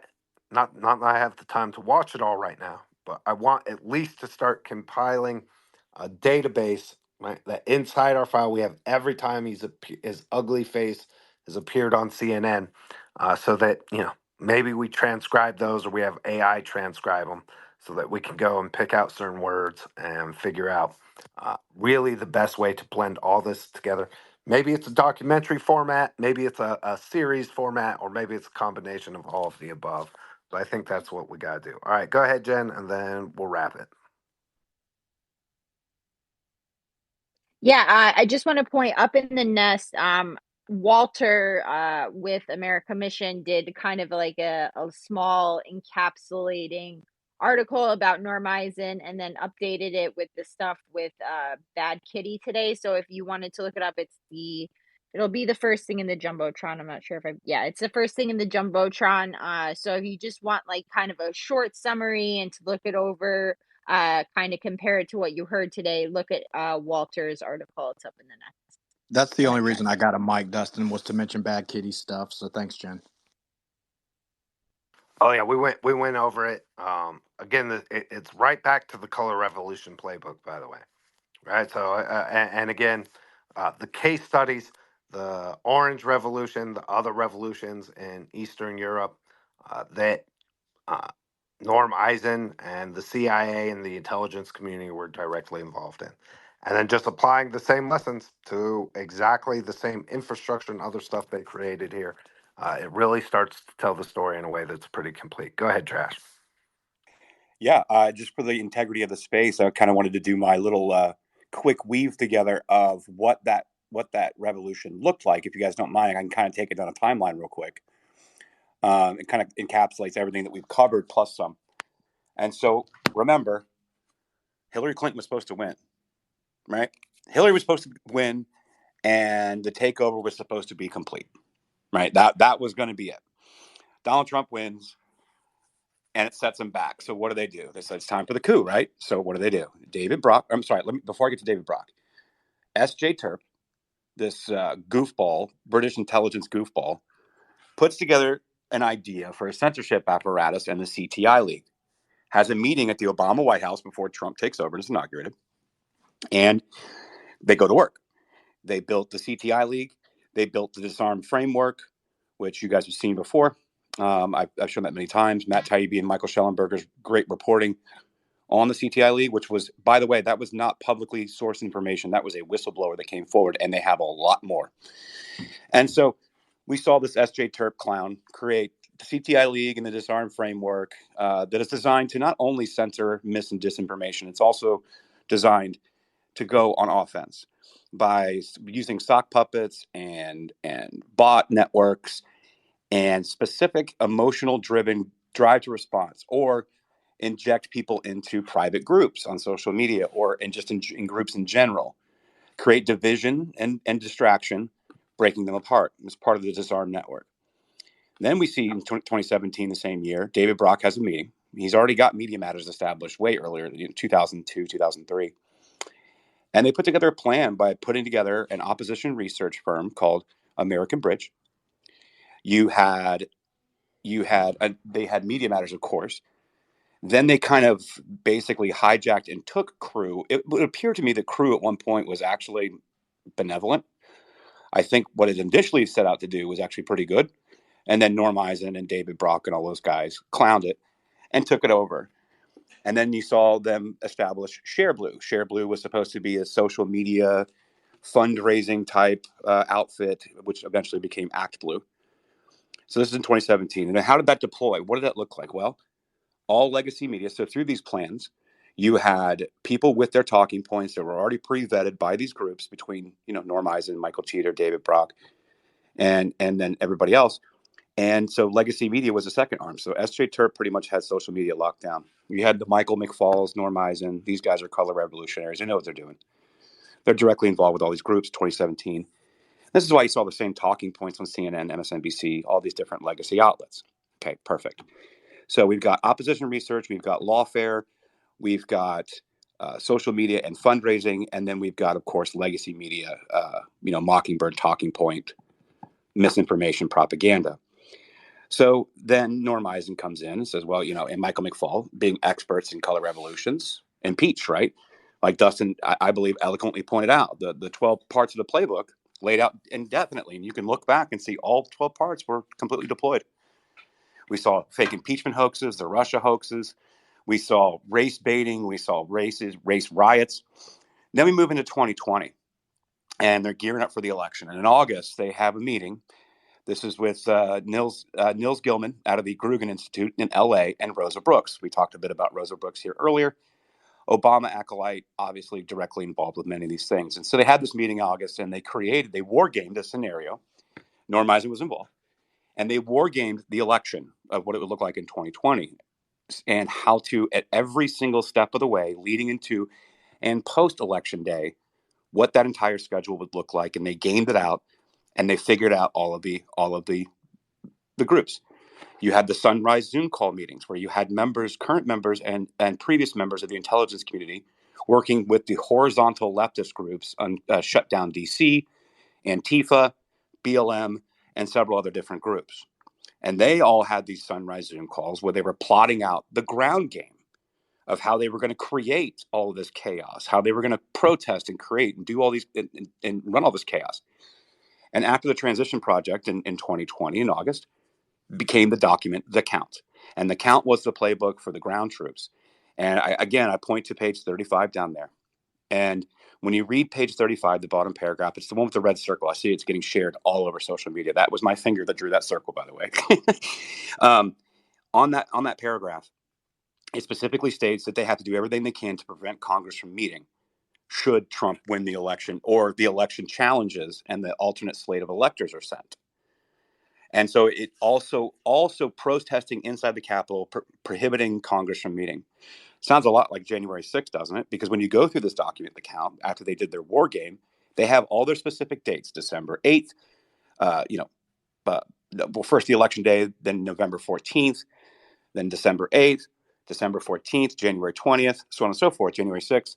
And they specifically understood how to not only like create these narratives inside legacy media, but maintain the perception that there's no such thing as voting day.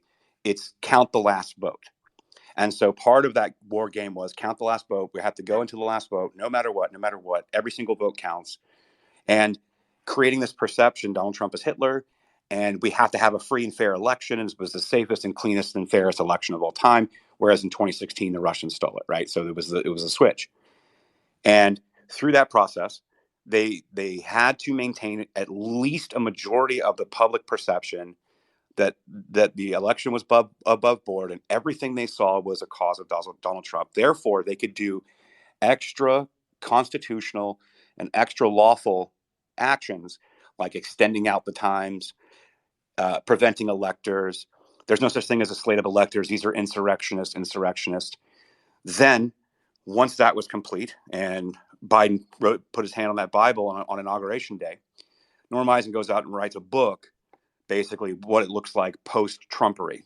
And so this was supposed to be the perception game after the 2020 election, after the steal, after the coup, if you want to call it that. And then he was basically bragging. You had Molly Ball write the shadow campaign that saved the 2020 election. They're all bragging. We pulled it off. We did it. High five, guys, whatever. And then Elon Musk bought Twitter.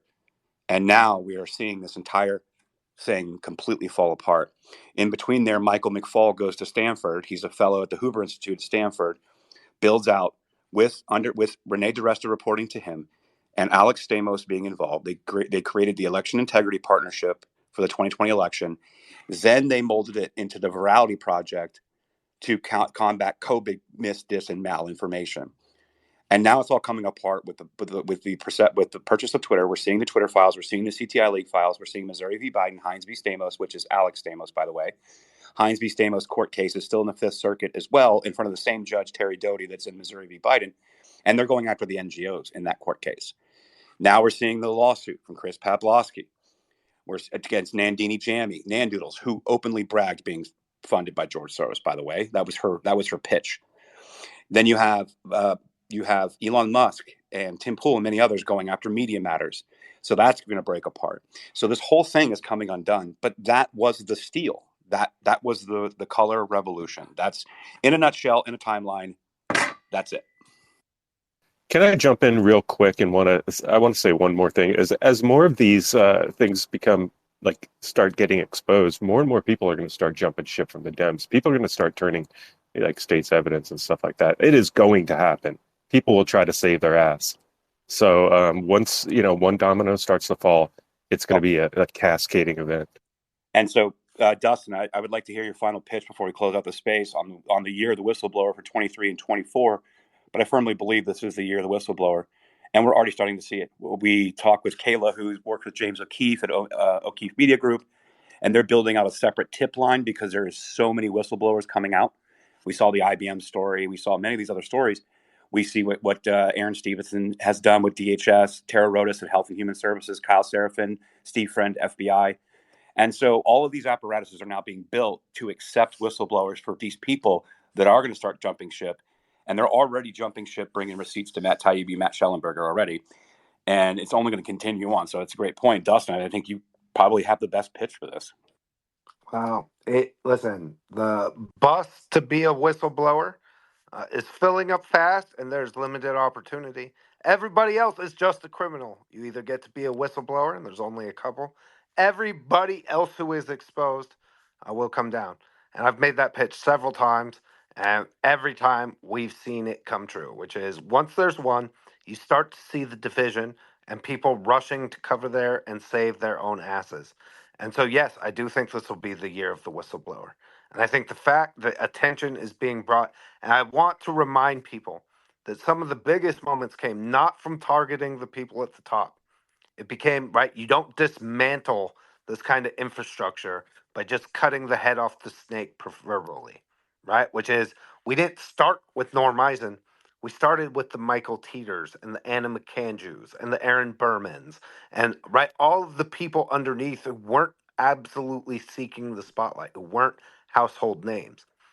And what happens when you start to draw attention to the people underneath is they start to expose the other people around them in the hopes that it will prevent them from facing justice for the acts they have created.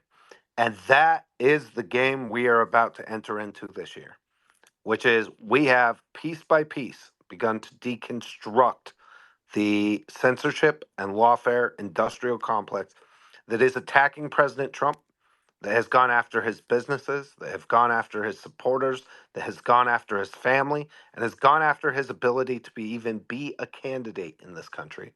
And we've started to deconstruct it, and we started to see, right, that the hardest one is the hardest one to peel off is the first whistleblower.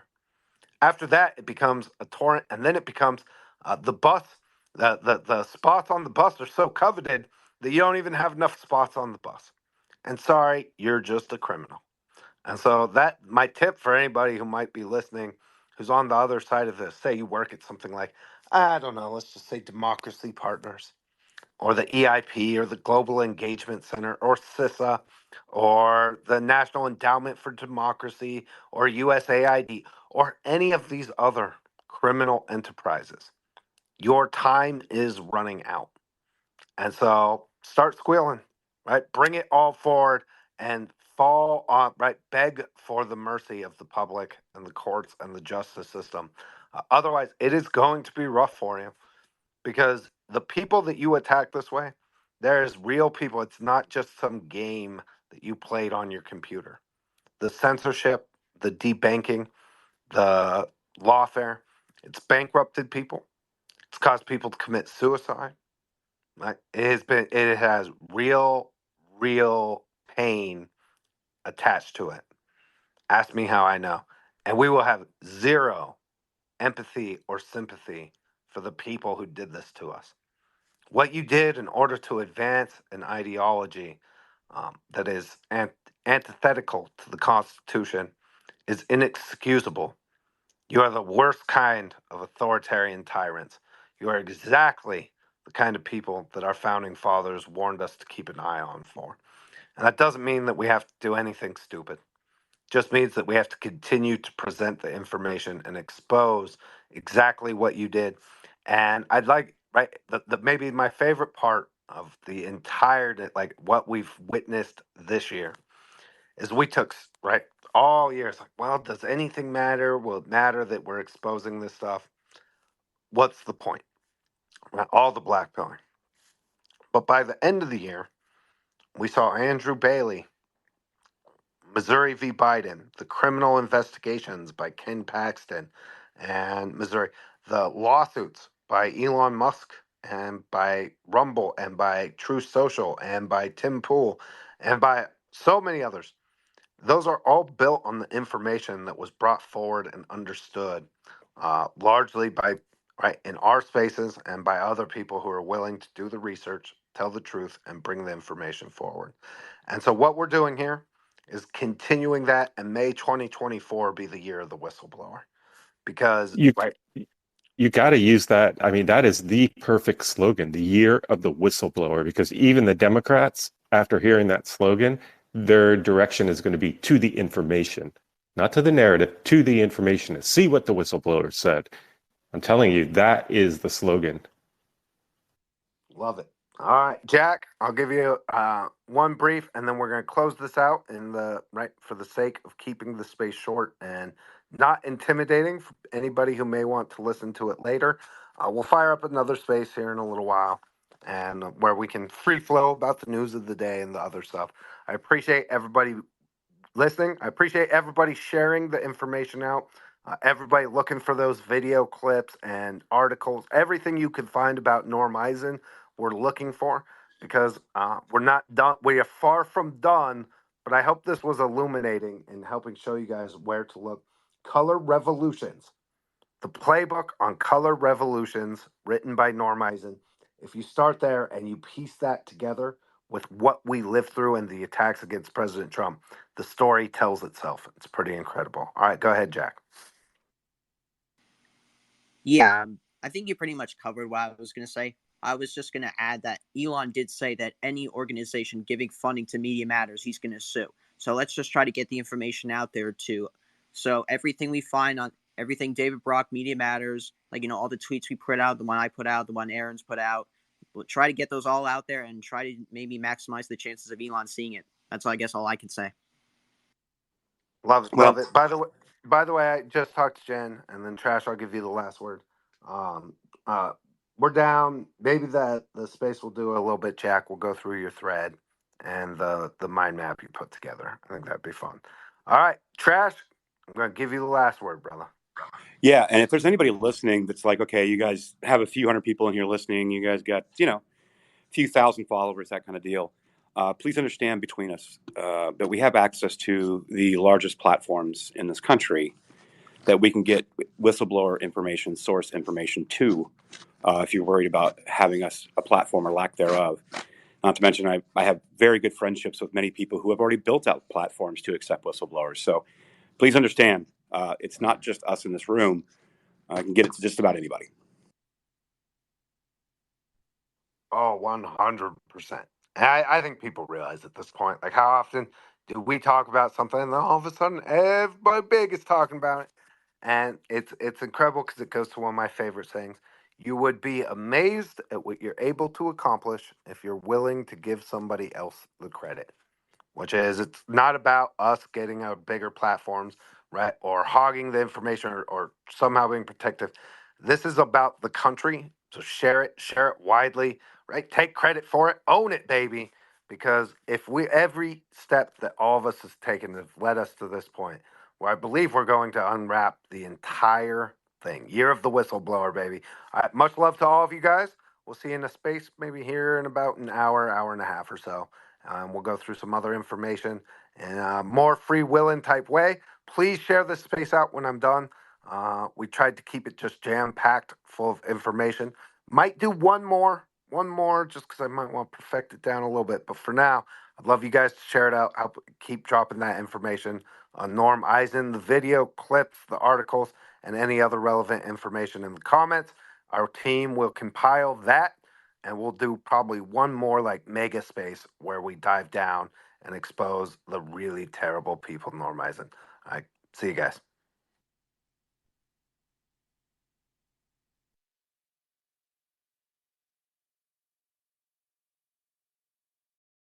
All right, see you guys.